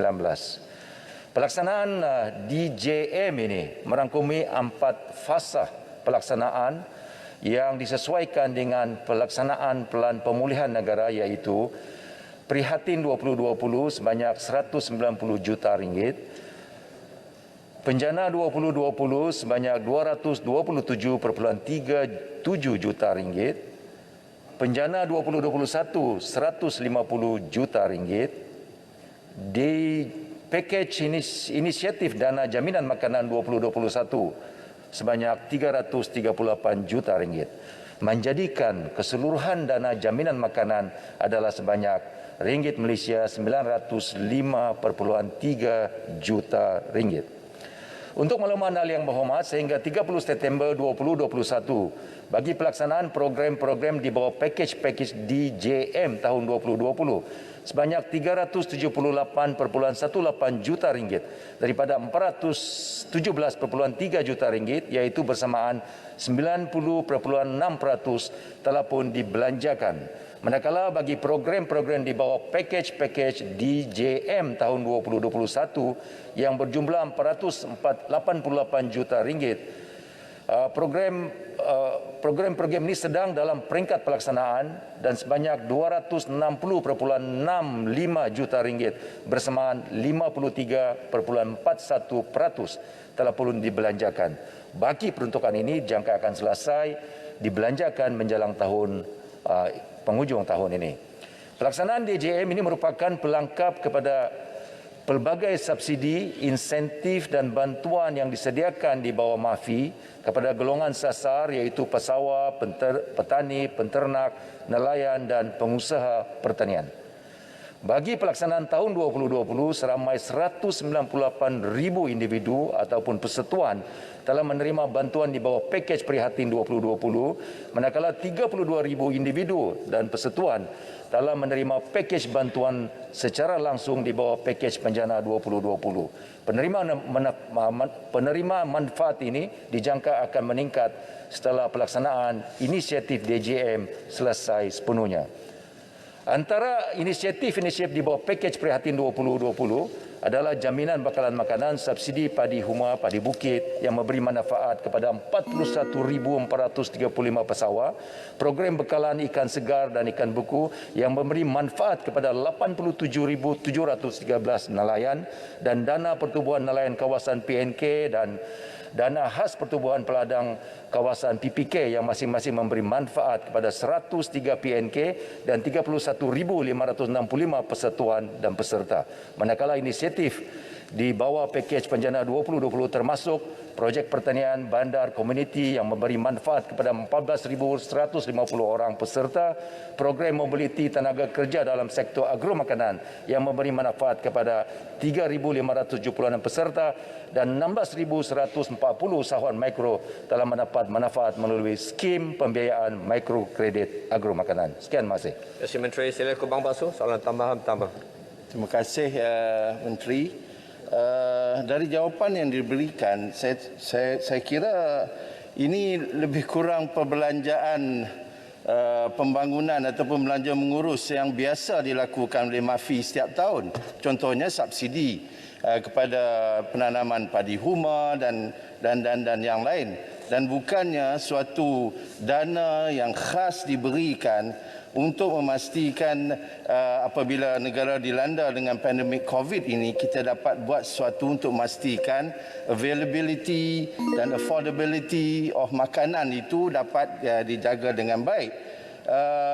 Jadi saya nak minta pertamanya ialah tentang adakah ini sebenarnya merupakan perbelanjaan biasa, seperti mana cuma dijenamakan semula menjadi dana daripada pakej prihatin. Dan yang kedua sebenarnya yang saya nak tanya ialah tentang skor kita di dalam Global Food Security Index. Yang saya lihat bahagian affordability agak okey. Cumanya kita kurang skor kita dalam availability dan juga natural resources dan resilience. Jadi saya nak tanya di dalam pelan tindakan dasar security makanan negara yang sedang dirangka sekarang, sama ada penglibatan pelbagai pihak akan diminta pandangan untuk menentukan perkara ini dan apa yang kita nak address untuk memastikan availability dan juga natural resources and resilience itu dapat ditingkatkan skornya. Terima kasih. Terima kasih. Sila Menteri, 1 minit. Terima kasih, Bang Muhammad. Soal kedudukan kita dalam Global Food Security Index itu akan saya jawab dalam penggulungan nanti. Untuk menjawab soalan Muhammad, sama ada program-program yang saya nyatakan tadi di bawah Penjana dan juga Prihatin merupakan program-program biasa dalam bajet. Jawapan saya tidak. Bajet program-program ini adalah on top of the budget yang telah diberikan kepada kementerian. Saya bagi contoh, program kebun niti umpamanya. Setakat ini sebanyak 40 juta ringgit telah diuntukkan oleh Kementerian Keuangan kepada MAFI. Program ini tak pernah disenaraikan dalam bajet-bajet kementerian sebelum ini. Ia merupakan satu program khusus ketika negara berhadapan dengan pandemik COVID pada tahun 2020 yang lalu. Itu satu program baru. Begitu juga beberapa program-program yang disalurkan melalui PNK dan PPK ada merupakan on top of dana yang diberi kepada PNK, PPK. Umpamanya dana sebanyak yang saya nyatakan tadi ada merupakan tambahan kepada program-program yang disalurkan kerajaan melalui dana-dana bajet yang biasa. Jadi jawapan saya, program ini adalah merupakan program baru dan sebagian daripada itu adalah tambah baik daripada program yang sedia ada yang dibajetkan dalam perbelanjaan dana bajet yang sedia ada. Terima kasih. Terima kasih, Menteri. Tuan Speaker, libaran mohon untuk laluan. Saya jemput ke Pasir Salak. Terima kasih. Betul. Saya nak tanya Menteri ya, dalam tempoh begitu banyak bantuan ini, berapa banyak kerosakan yang berlaku terhadap sawah padi yang menyebabkan kehilangan hasil?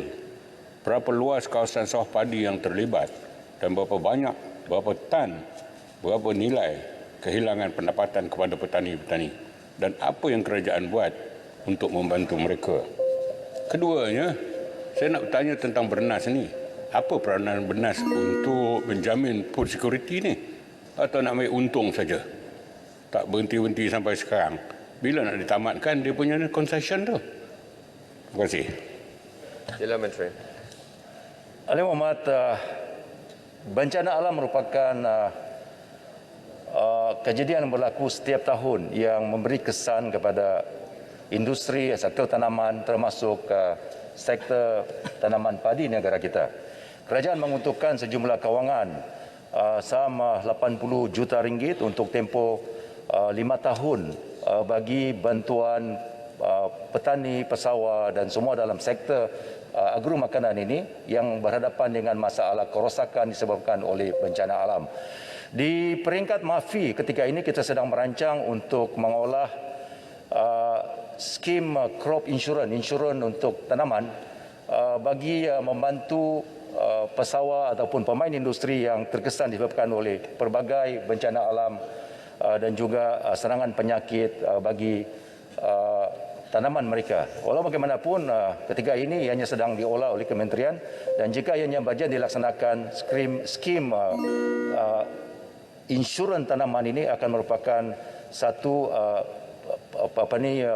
skim insurans yang pertama di negara kita yang memberi tawaran offering crop insurance bagi industri agro makanan di negara kita. Ianya sedang dalam perancangan dan akan diteliti dan diumumkan sebaik saja ianya mendapat kelulusan daripada pihak-pihak yang tertentu. Terima kasih. Terima kasih. Saya bagi Libaran soalan tambahan satu lagi. Sila Libaran. Terima kasih. Untuk soalan tambahan nombor 4 ni, saya ingin bertanya kepada yang berhormat Menteri. Selain daripada dana jaminan makanan atau DJM di bawah MAFI yang telah dijelaskan oleh yang berhormat Menteri sebentar tadi, terdapat juga pengumuman oleh kerajaan sebelum ini bahawa peruntukan sebanyak RM1 bilion di bawah kemudahan agrofood AF yang ditawarkan ini bertujuan untuk membantu usahawan mikro meningkatkan pengeluaran makanan di Malaysia dan juga untuk tujuan pengeksportan. Mohon penjelasan yang berhormat Menteri berkenaan dengan kemudahan yang telah diumumkan ini. Terima kasih banyak. Terima kasih. Ya, memang betul kerajaan telah mengumumkan satu dana yang dipanggil sebagai Agro Food Facility AF seperti yang dinyatakan oleh Yang Berhormat tadi. Peruntukan sebanyak 1 bilion di bawah Bank Negara telah diperkenalkan oleh kerajaan melalui pakej rancangan ekonomi pada tahun 2020 yang lalu. Ianya seperti yang dinyatakan adalah untuk khusus bagi perusahaan kecil dan sederhana PKS bagi meningkatkan pengeluaran agro makanan negara. Termasuk pembangunan melibatkan pengeluaran pertanian, makanan pertanian utama, pemprosesan, penghilangan agro makanan dan aktiviti hiliran makanan yang lain. Keterlibatan MAFI dalam dana ini adalah sebagian dana ini disalurkan kepada Agrobank melalui Agrobank yang di bawah keseliaan MAFI. Setakat ini Agrobank telah mengeluarkan setakat 30 September Agrobank telah meluluskan pinjaman sebanyak 313 juta ringgit kepada 611 PKS dan daripada jumlah tersebut sebanyak 181 juta ringgit telah pun disalurkan kepada 474 PKS. Jadi ini merupakan sebagian dana yang disalurkan kepada Agrobank dan bank-bank lain terlibat mengendalikan skim mikrokredit di bawah AF ini adalah termasuk bank Bank Islam, Institusi Kewangan Pembangunan DFI dan beberapa bank yang lain. Masih. Terima kasih Menteri. Pertanyaan jawab biasa seterusnya saya ingin menjawab Yang Berhormat Pasir Mas. Masa Datuk Yang Bertua, soalan saya nombor 5. Minta Menteri Kanan Pendidikan jawab. 3 minit. Terima kasih kepada Pasir Mas. Datuk Yang Bertua, pada 20 Jun 2021, Kementerian Pendidikan Malaysia KPM telah mengumumkan pengambilan khas seramai 18,702 orang pegawai perkhidmatan pendidikan PPP Grade DG 41 secara one-off bagi mengisi kekosongan guru di sekolah KPM. Urusan pengambilan PPP ini adalah di bawah bidang kuasa Suruhanjaya Perkhidmatan Pendidikan atau SPP selaku pihak berkuasa melantik. Untuk maklumat Yang Berhormat, urusan pengambilan one-off ini telah bermula pada 7 Julai 2021. Buat masa ini, SPP sedang melaksanakan temu tuga secara berfasa mulai 8 September 2021 sehingga 12 November 2021. Proses pengambilan ini dijangka selesai pada bulan Disember 2021.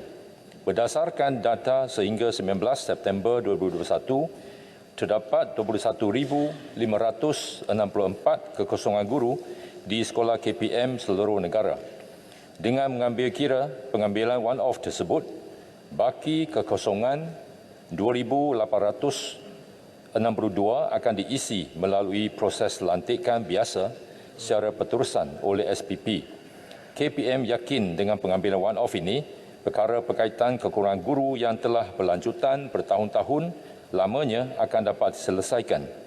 Sekiranya bilangan calon yang berjaya dilantik dalam kalangan graduan yang mempunyai kelayakan ikhtisas pendidikan masih belum mencukupi, maka SPP akan melaksanakan kaedah lantikan secara Contract of Service atau COS. Terima kasih. Sila, Pasir Mas, soalan tambahan pertama.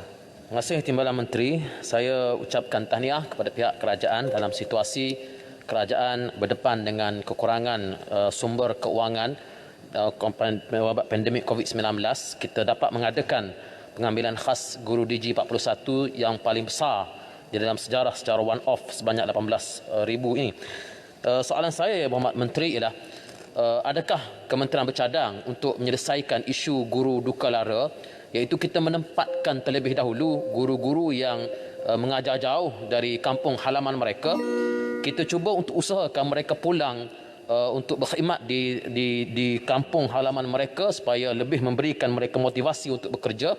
Selesaikan isu ini terlebih dahulu, barulah kita uruskan untuk penempatan guru-guru yang baru. Terima kasih, Menteri. Terima kasih, Pasir Mas. Sila. Terima kasih kepada Pasir Mas. Tuan Yang di-Pertua, 3 prinsip asas permohonan pertukaran guru ialah kekosongan jawatan, keperluan option dan kepentingan atau keperluan perkhidmatan.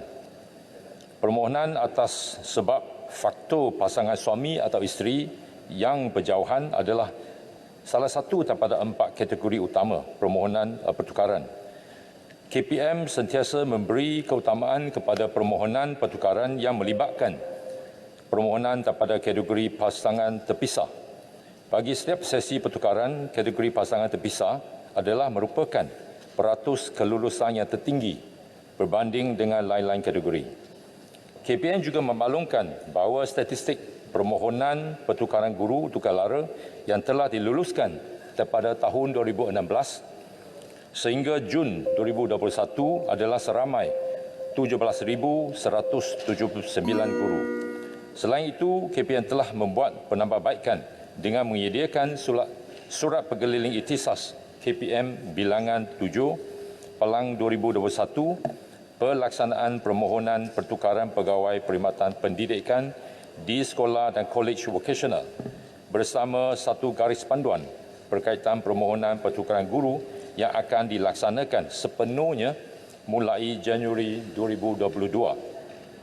KPM juga ingin memaklumkan bahawa garis panduan tersebut menjelaskan perkara yang berkaitan dasar pertukaran guru yang akan digunakan sebagai rujukan kepada pelaksanaan permohonan pertukaran guru. Terima kasih. Terima kasih, Timbalan Menteri. Betul. Soalan tambahan kedua saya jemput Yang Berhormat Pasir Gudang. Datuk Yang di-Pertua, soalan saya kepada Timbalan Menteri, tahniah kepada kementerian yang melaksanakan pengambilan khas guru yang besar jumlahnya, 18,702. Soalan saya, bagaimanakah kaedah yang telah dilaksanakan oleh pihak kementerian untuk menentukan kualiti guru-guru dalam pengambilan khas itu dibuat sebaik yang mungkin? Terima kasih. Sila, Timbalan Menteri. 1 minit. Terima kasih kepada Pasir Gudang. Jadi mengenai cara macam mana kita nak memastikan pengambilan guru adalah yang berkualiti, sebenarnya perkara ini telah selalu kita bincangkan dan kita adakan berikan syarat-syarat untuk memastikan bahawa kluster mata pelajaran untuk guru dan pengambilan one-off ini adalah dipatuhi dengan sepenuhnya dan dengan memastikan bahawa proses pengambilan calon guru daripada graduan ijazah sarjana muda pendidikan atau ISMP diutamakan dan pada waktu yang sama graduan bukan pendidikan ijazah sarjana muda ISM atau umum untuk perkhidmatan di sekolah KPM. Jadi dengan cara-cara begitu kita memastikan mereka atau calon yang mempunyai ikhtisas pendidikan diberikan keutamaan. Terima kasih. Terima kasih. Pak Speaker, saya rasa ini penting. Saya nak teruskan dengan pertanyaan jawab lisan seterusnya dengan menjemput Yang Berhormat Tuan Chow Kun Yeow, Tanjung. Terima kasih Datuk Yang di-Pertua. Soalan nombor 6. Sila Menteri Tenaga. Baik, pertanyaan jawab lisan bagi Dewan Rakyat sehingga soalan yang kelima ketika tadi yang dibangkitkan oleh Ahli Parlimen Pasir Mas Ahmad Fadli Syari kepada Menteri Kanan Pendidikan menyatakan apakah perancangan terperinci kementerian dalam melaksanakan pengambilan khas 18,702 guru grade DG41 seperti diumumkan oleh Menteri Kanan Pendidikan sebelum ini, dan persoalan ini sedang dijawab oleh Timbalan Menteri Kanan Pendidikan. Baik, ketika ini kita bagi sedikit ruang kepada persidangan ataupun pertanyaan jawab lisan di Dewan Negara yang ketika ini masih di bawah pertanyaan jawab lisan yang telah pun dipengerusikan oleh Yang di-Pertua Dewan Negara Tan Sri Dr. S. Hatim.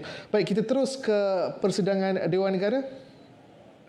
Manfaat atau faedah daripada kursus atau program yang telah mereka ikuti. Dalam hal ini juga pihak Kementerian Pengajian Tinggi memandang serius tentang permasalahan ketegangan mental di kalangan pelajar. Maka dengan adanya penyesuaian ini diharap pelajar-pelajar tidak begitu tertekan dengan keadaan yang berlaku.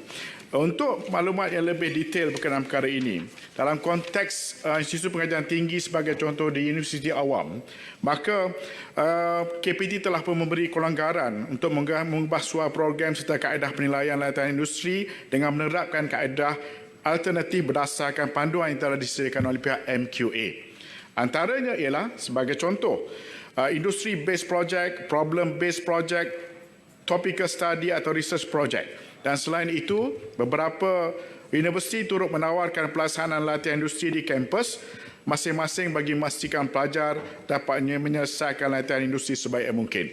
Dalam konteks politeknik ataupun college community pula, satu pendekatan telah pun dibuat di mana structured internship program ataupun SIP telah pun ditambah baik melalui kaedah komunikasi dan penilaian secara dalam talian sebagai kaedah alternatif bagi menggantikan kaedah bersemuka seperti sebelum ini. Inisiatif kerajaan ini yang telah membuka beberapa sektor ekonomi yang esensial ataupun yang perlu, dengan izin minta maaf Tuan Sri Yang Ketua, semasa Perintah Kawalan Pergerakan PKP 2.0 dan 3.0 turut secara tidak langsung sebenarnya membantu para pelajar menjalani latihan industri secara bersasar.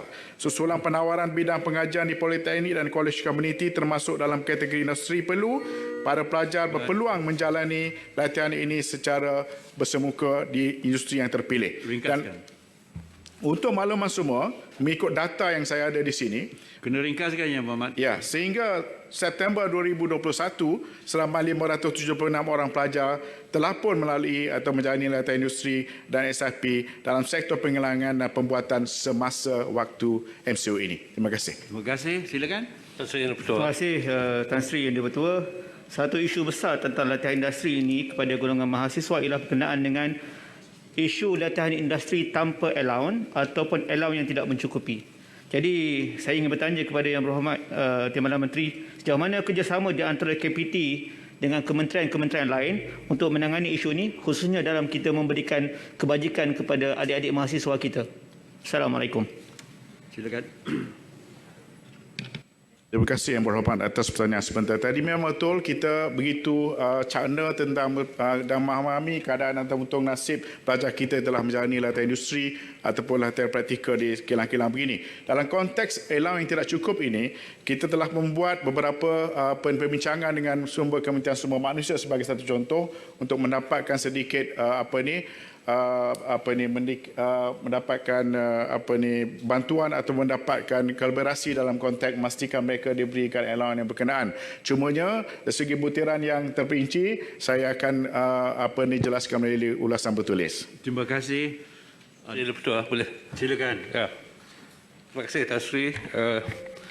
Saya ingin mengukakan soalan tambahan di sini ialah apakah usaha dan pendekatan yang afirmatif yang dibuat oleh institusi pengajian tinggi bagi mengimbangi peluang yang tidak boleh dibuat oleh pelajar-pelajar ini di mana mereka menjalani latihan industri secara bersemuka agar kualiti, kompetensi dan kebolehpasaran graduan-graduan ini tidak terjejas. Terima kasih. Silakan.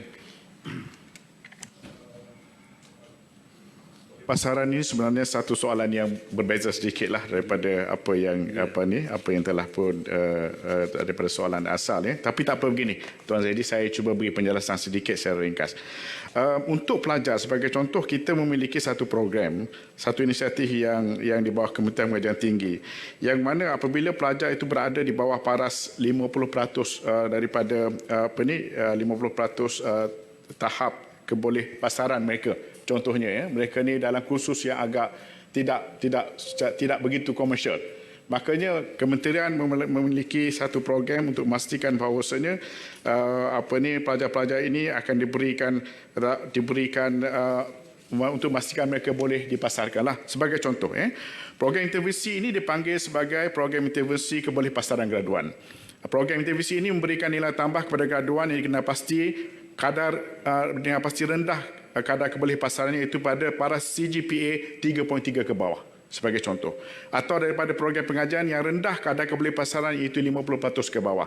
Program ini telah menawarkan jaminan pekerjaan kepada peserta sebaik mungkin. Dia lebih kepada dengan izin Tan Sri, lebih kepada program reskilling dan upskilling. Dan kita dapati sehingga tahun 2020, antara tahun 2020 hingga 2021, kita telah berjaya memberikan satu nafas baru kepada mereka, di mana sejumlah 1,235 graduan telah mendapat penempatan pekerjaan melalui program ini. Maknanya kita bantu sampai to that extent. Mungkin ada program-program yang tidak berapa komersial, kita bantu begitu. Baik. Itu hasrat kementerian. Terima kasih. Terima kasih Yang Berhormat Timbalan Menteri Dr. Yaakob bin Sapari. Soalan nombor 15. Ini soalan yang terakhir. Terima kasih. Nombor 15. Menteri Pertanian dan Industri. Ya. Assalamualaikum warahmatullahi wabarakatuh. Tan Sri Yang Dipertua, pohon izin untuk membuat jawapan. Untuk makluman ahli yang berhormat sekalian, rekod semasa tahun 2021 Kementerian Pertanian dan Industri Makanan MAFI menunjukkan bahawa jumlah pesawah aktif di seluruh negara adalah seramai 320,000 orang.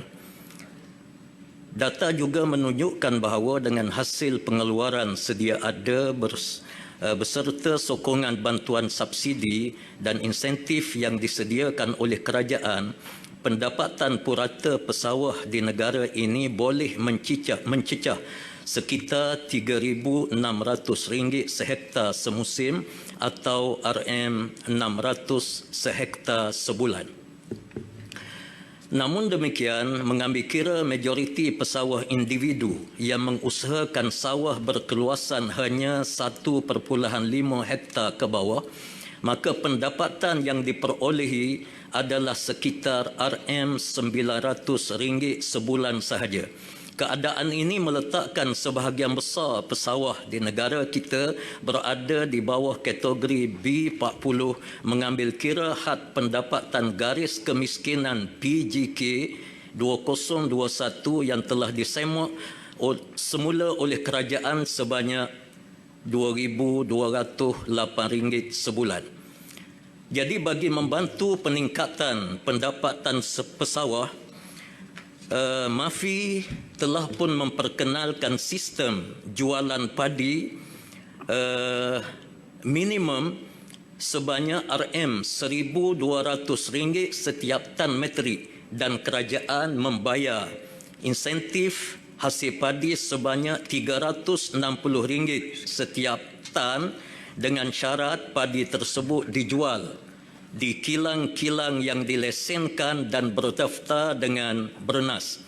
Di samping itu juga MAFI memperkenalkan Smart Sawah Berskala Besar SBB, di mana smart sawah ini mampu menaik taraf kehidupan para petani di dalam negara kita, dan dalam waktu yang sama juga MAFI giat mempromosikan penanaman padi penghasilan tinggi seperti padi wangi dan juga padi pulut di dalam negara kita, dan alhamdulillah ia diletak di bawah rancangan Malaysia yang ke-12 pada kali ini. Sekian, terima kasih. Terima kasih. Sila tambahan.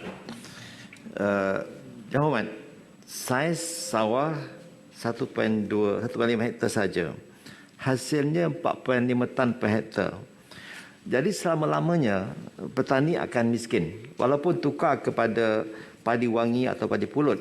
Adakah kerajaan bersedia menambah subsidi daripada 360 kepada jumlah lebih munasabah agar petani boleh keluar daripada kemiskinan? Sebab petani padi tidak dibenarkan untuk tanam tanaman lain walaupun tanaman lain lebih menguntungkan. Pandangan Yang Hormat. Silakan. Terima kasih kepada Yang Berhormat Dr. Yaakob. Kerajaan yang pertamanya mengambil pendekatan iaitulah smart sawah berskala besar, di mana program ini para pesawah, para petani dia akan memperolehi hasil paling minimum iaitulah 7 metrik tan untuk 1 hektar. Jadi di sana ada peningkatan pendapatan yang sangat ketara, bahkan ada yang mencapai, untuk makluman Yang Berhormat, iaitulah 10 tan metrik bagi 1 hektar. Dan kita akan perluaskan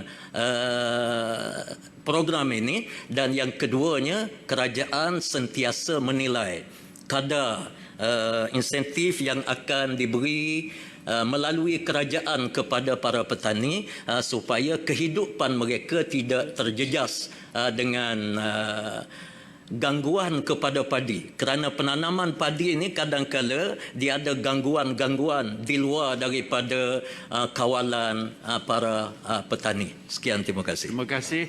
Soalan dan jawapan sesinya telah berakhir. Setiausaha.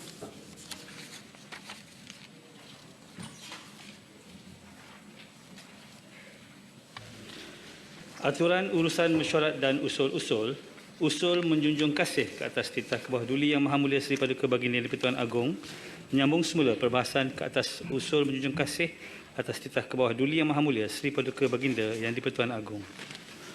Kita dalam majlis menjemput Yang Berhormat Senator Dato' Razali Idris.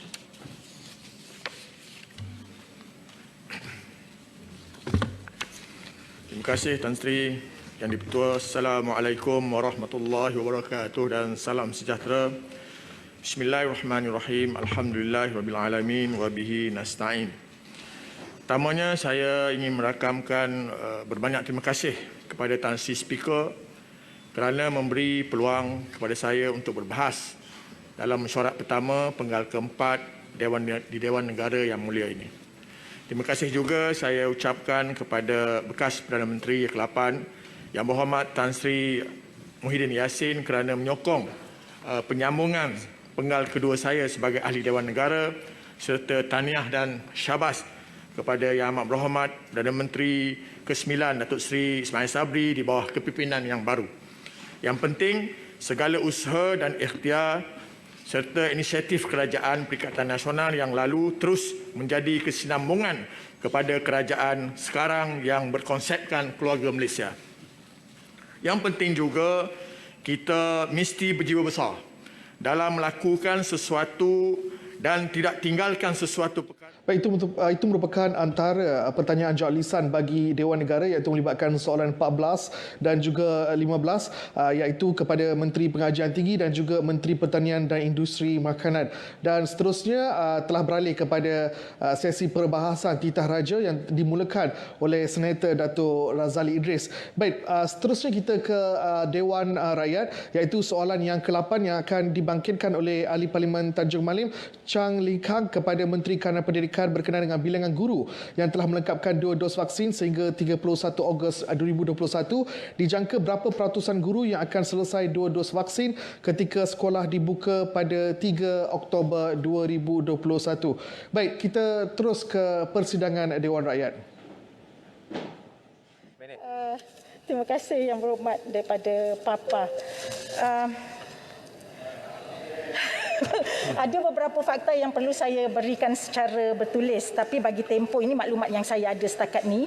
Bagi tempoh 2016 hingga 2020 sebanyak 1062 paten telah diperolehi dan kemudian dalam tempoh yang sama pula 306 produk R&D telah dikomersialkan. Mengenai peserta pula saya perlu maklumat bertulis, kita akan bagi maklumat secara bertulis.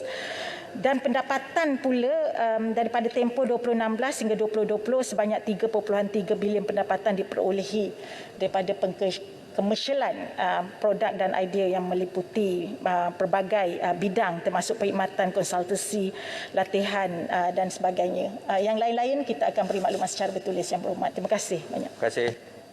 Seterusnya yang berhormat Tuan Chang Lei Kuan. Terima kasih Tuan Yang di-Pertua. Ya. Petai padi, petai papan. Soalan saya nombor 8. Silakan Yang Berhormat Timbalan Menteri.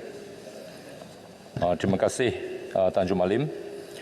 Datuk Yang di-Pertua, Kementerian Pendidikan Malaysia KPM sentiasa memantau rapi kadar vaksinasi guru.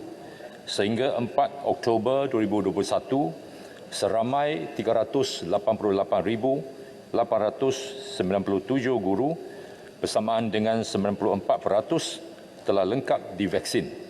KPM sentiasa bekerjasama rapat dengan pasukan petugas khas imunisasi COVID-19 atau CITF bagi memastikan kadar vaksinasi warga sekolah termasuk dalam kalangan guru dapat ditingkatkan. Terima kasih. Terima kasih. Soalan tambahan satu. Terima kasih Tuan Yang di-Pertua. Terima kasih Yang Berhormat Timbalan Menteri. Ramai ibu bapa yang belum yakin untuk hantar anak mereka ke sekolah dan mereka diberi pilihan. Soalan saya, apakah strategi KPM untuk meringankan beban para guru supaya mereka tidak burnt out dengan izin kerana perlu menjaga kedua-dua kelas secara fizikal dan juga kelas secara maya. Terima kasih. Terima kasih. Silakan Yang Terima kasih kepada Tan Jun Malim. Sebenarnya banyak usaha yang telah kita buat untuk memastikan kebajikan guru dan pada waktu yang sama PDP murid dapat kita jaga. Jadi untuk ke arah itu penyusunan pengoperasian semula sekolah telah kita susun dengan sebegitu rupa mengikut mingguan dan kita tidak mewajibkan guru untuk mengajar secara persemuka dan pada waktu yang sama memberikan PDP melalui secara online. Tetapi cara yang telah kita susun adalah dengan cara penggiliran, maka kedua-dua cara pengajaran secara persemuka dalam kelas dan untuk mereka yang belajar secara kendiri di rumah sementara menunggu giliran mereka untuk balik ke sekolah dapat kita jamin. Maksudnya bila kita kurangkan jumlah murid dalam satu kelas, maka dengan cara susunan yang teratur, maka PDP dapat kita berikan dengan cara yang sebaik-baiknya. Terima kasih. Ya, tambahan kedua jempol. Ya, terima kasih Datuk Speaker. Sebelum ini kementerian mengambil pendekatan bahawa guru yang belum atau enggan divaksin tetap perlu ke sekolah dan melakukan tugas kecuali mengajar secara semuka. Kementerian meneliti keperluan untuk menukar guru yang enggan mendapat vaksin ataupun tukar ke negeri lain. Terkini JPA mewajibkan semua kaki tangan awam persekutuan untuk mengambil vaksin dan sekiranya gagal berbuat demikian boleh diambil tindakan tata tertib. Soalan saya, apakah pendirian kementerian terhadap keliling yang dikeluarkan oleh JPA? Yang keduanya, sejauh manakah keupayaan keliling tersebut mampu mengatasi masalah guru yang enggan divaksin dan berapa jumlah guru yang belum mendapat vaksin ini? Terima kasih. Terima kasih. Silakan Yang Berhormat Timbalan Menteri. Terima kasih. Datuk Yang di-Pertua, guru sebagai penjawat awam harus akur kepada ketetapan terkini Jabatan Perkhidmatan Awam JPA mengenai syarat vaksinasi lengkap kepada pegawai perkhidmatan awam.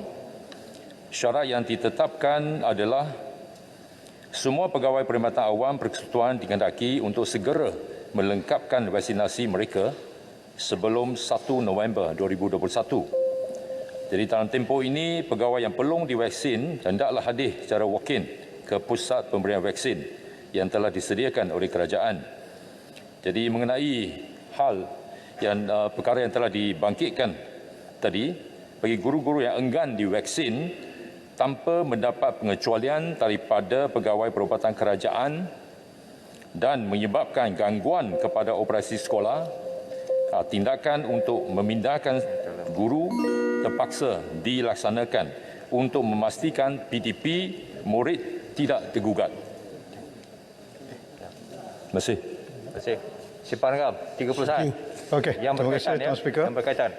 Sepanjang PDPR, alhamdulillah kita dapati pihak Kementerian Pendidikan telah memperkenalkan Didik TV yang diberikan kepada pihak TV swasta. Soalan saya kepada Timbalan Menteri, berapakah yang telah KPM bayar kepada saluran TV swasta untuk mengendalikan Didik TV? Yang pertama. Yang kedua, hak milik, siapa yang memegang hak milik konten di Didik TV? KPM kah ataupun syarikat TV swasta tersebut? Kerana konten itu dibayar oleh KPM. Dan ketiganya, bagi guru-guru yang telah terlibat di dalam menghasilkan bahan-bahan, apakah mereka telah dibayar dengan market rate dan juga apakah insentif lain yang diberikan kepada guru-guru tersebut? Terima kasih Tuan Ketua. Wabi, soalan itu tak berkaitan. Terima kasih kepada Simbalan Rengam. Saya sebenarnya heran perkara-perkara yang tidak berkaitan dengan vaksin ini dibangkitkan oleh mantan Menteri Pendidikan di sini. Jadi sudah tentunya saya rasa lebih baik kalau ianya dibangkitkan dalam debate dan sebagainya. Terima kasih. Boleh jawab bertulis lah Wabi. Ya? Minta jawab bertulis ya? Ya, jawab bertulis lah Wabi ya. Okey, terima kasih Tuan Ketua. Terima kasih. Seterusnya Yang Berhormat Datuk Seri Tiong. Silakan.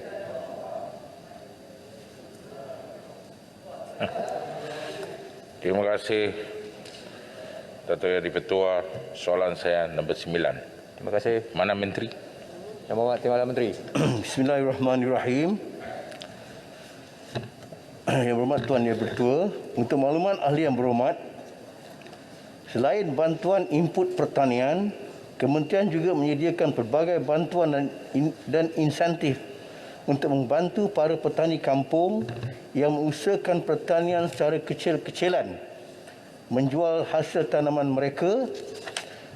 Dan antara inisiatif yang dilaksanakan adalah seperti berikut. Yang pertamanya, untuk membangunkan pusat pengumpulan ladang PPL di bawah program ladang kontrak MAFI sebagai pusat pengumpulan hasil pertanian daripada petani ke kawasan setempat. Melalui program ini, MAFI dapat membangunkan usahawan pemasar di samping untuk menyediakan ruang pemasaran kepada pengeluar hasil pertanian. Sehingga kini terdapat 186 PPL di seluruh negara dengan nilai kendalian sebanyak 19 juta ringgit. Selain itu, Kementerian juga melalui LPP telah menyediakan 162 buah peladang outlet yang beroperasi di Semenanjung Malaysia, Sabah dan juga wilayah Persekutuan Labuan yang bertindak sebagai pusat pengumpulan, pemasaran dan juga pengedaran dan menjual hasil-hasil pertanian, peladang dan juga petani dengan nilai transaksi jualan yang mencecah melebihi 89 juta ringgit yang melibatkan jualan hasil pertanian sebanyak 32,433 metrik tan. Keduanya, bantuan khidmat pemadanan perniagaan dengan outlet perancutan usahawan pemasar yang dibimbingi oleh Fama seperti Pasar Tani Kekal PTK, Agrobazar Kedai Rakyat AKR dan juga Agrobazar Rakyat ABR. Petani boleh menghubungi pejabat Fama daerah terdekat bagi mendapatkan bantuan pemadanan perniagaan dengan usahawan pemasar yang berhampiran. Ketiganya, pengeluar yang punya kemampuan juga lokasi pasaran yang strategik boleh memohon insentif peralatan pemasaran di bawah program gerai buah-buahan segar. Selain itu, petani juga boleh memohon untuk berniaga di pasar tani yang berhampiran. Untuk maklumat Tuan Yang Bertuah,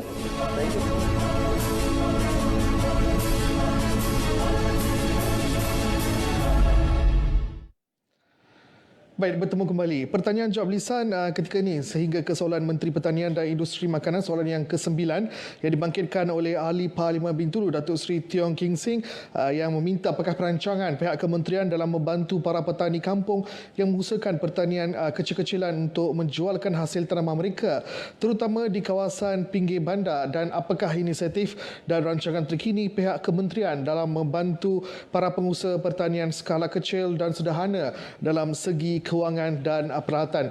Baik, antara pertanyaan-pertanyaan yang menarik perhatian Ahli Parlimen di Dewan Rakyat pada hari ini ialah berkenaan dengan minyak petroleum. Susulan peningkatan harga minyak mentah global, Malaysia akan menambah pengeluaran 400,000 tong minyak mentah sehari. Ini adalah untuk menstabilkan harga minyak mentah dunia. Jelas Menteri di Jabatan Perdana Menteri Datuk Seri Mustafa Mohamed ia akan dilaksanakan dalam beberapa bulan akan datang. Harga minyak telah meningkat 5 hari berturut-turut pada hari Isnin dengan Brent mencecah $80 Amerika atau RM334.80. Berikutan kenaikan permintaan, pertubuhan negara pengeksport petroleum dan sekutu OPEC Plus telah mengalami kesukaran untuk meningkatkan pengeluaran akibat kekurangan pelabur dan penyelenggaraan yang berterusan akibat pandemik COVID-19. Datuk Seri Mustafa Mohamed menjawab pertanyaan Ahli Parlimen Bukit Bendera Wong Hu Hai di waktu pertanyaan Menteri. Baik, seterusnya adalah berkenaan dengan Pandora Papers. Mana-mana individu boleh membuka akaun dengan mana-mana bank berlesen termasuk akaun luar pesisir. Bagaimanapun, semua pelanggan yang membuka akaun di bank berlesen yang dikawal selia oleh bank negara atau akaun di luar pesisir yang dikawal oleh Labuan Financial Services Authority LFSA harus lulus syarat-syarat yang tertentu. Dan dijawab oleh Menteri Kewangan Datuk Seri Tengku Zafrul Abdul Aziz. Beliau menjawab pertanyaan Ahli Parlimen Bagan Lim Guan Eng yang bertanya tindakan kerajaan terhadap puluhan aset milik ketua negara dan kerajaan yang didedahkan oleh Pandora Papers yang turut mengaitkan sebilangan rakyat Malaysia terkemuka lain dengan urusan perniagaan luar pesisir.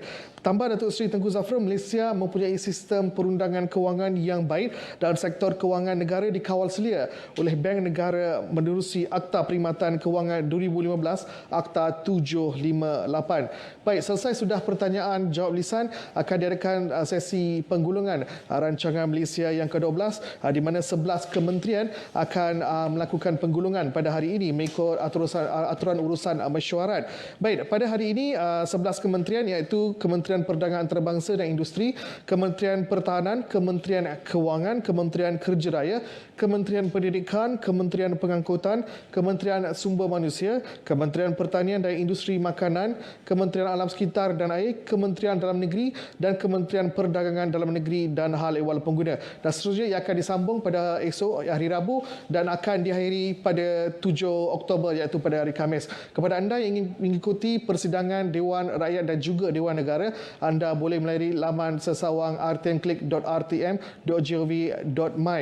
Baik, sekian saja langsung dari Parlimen. Saya Muhammad Cina Sami. Salam hormat.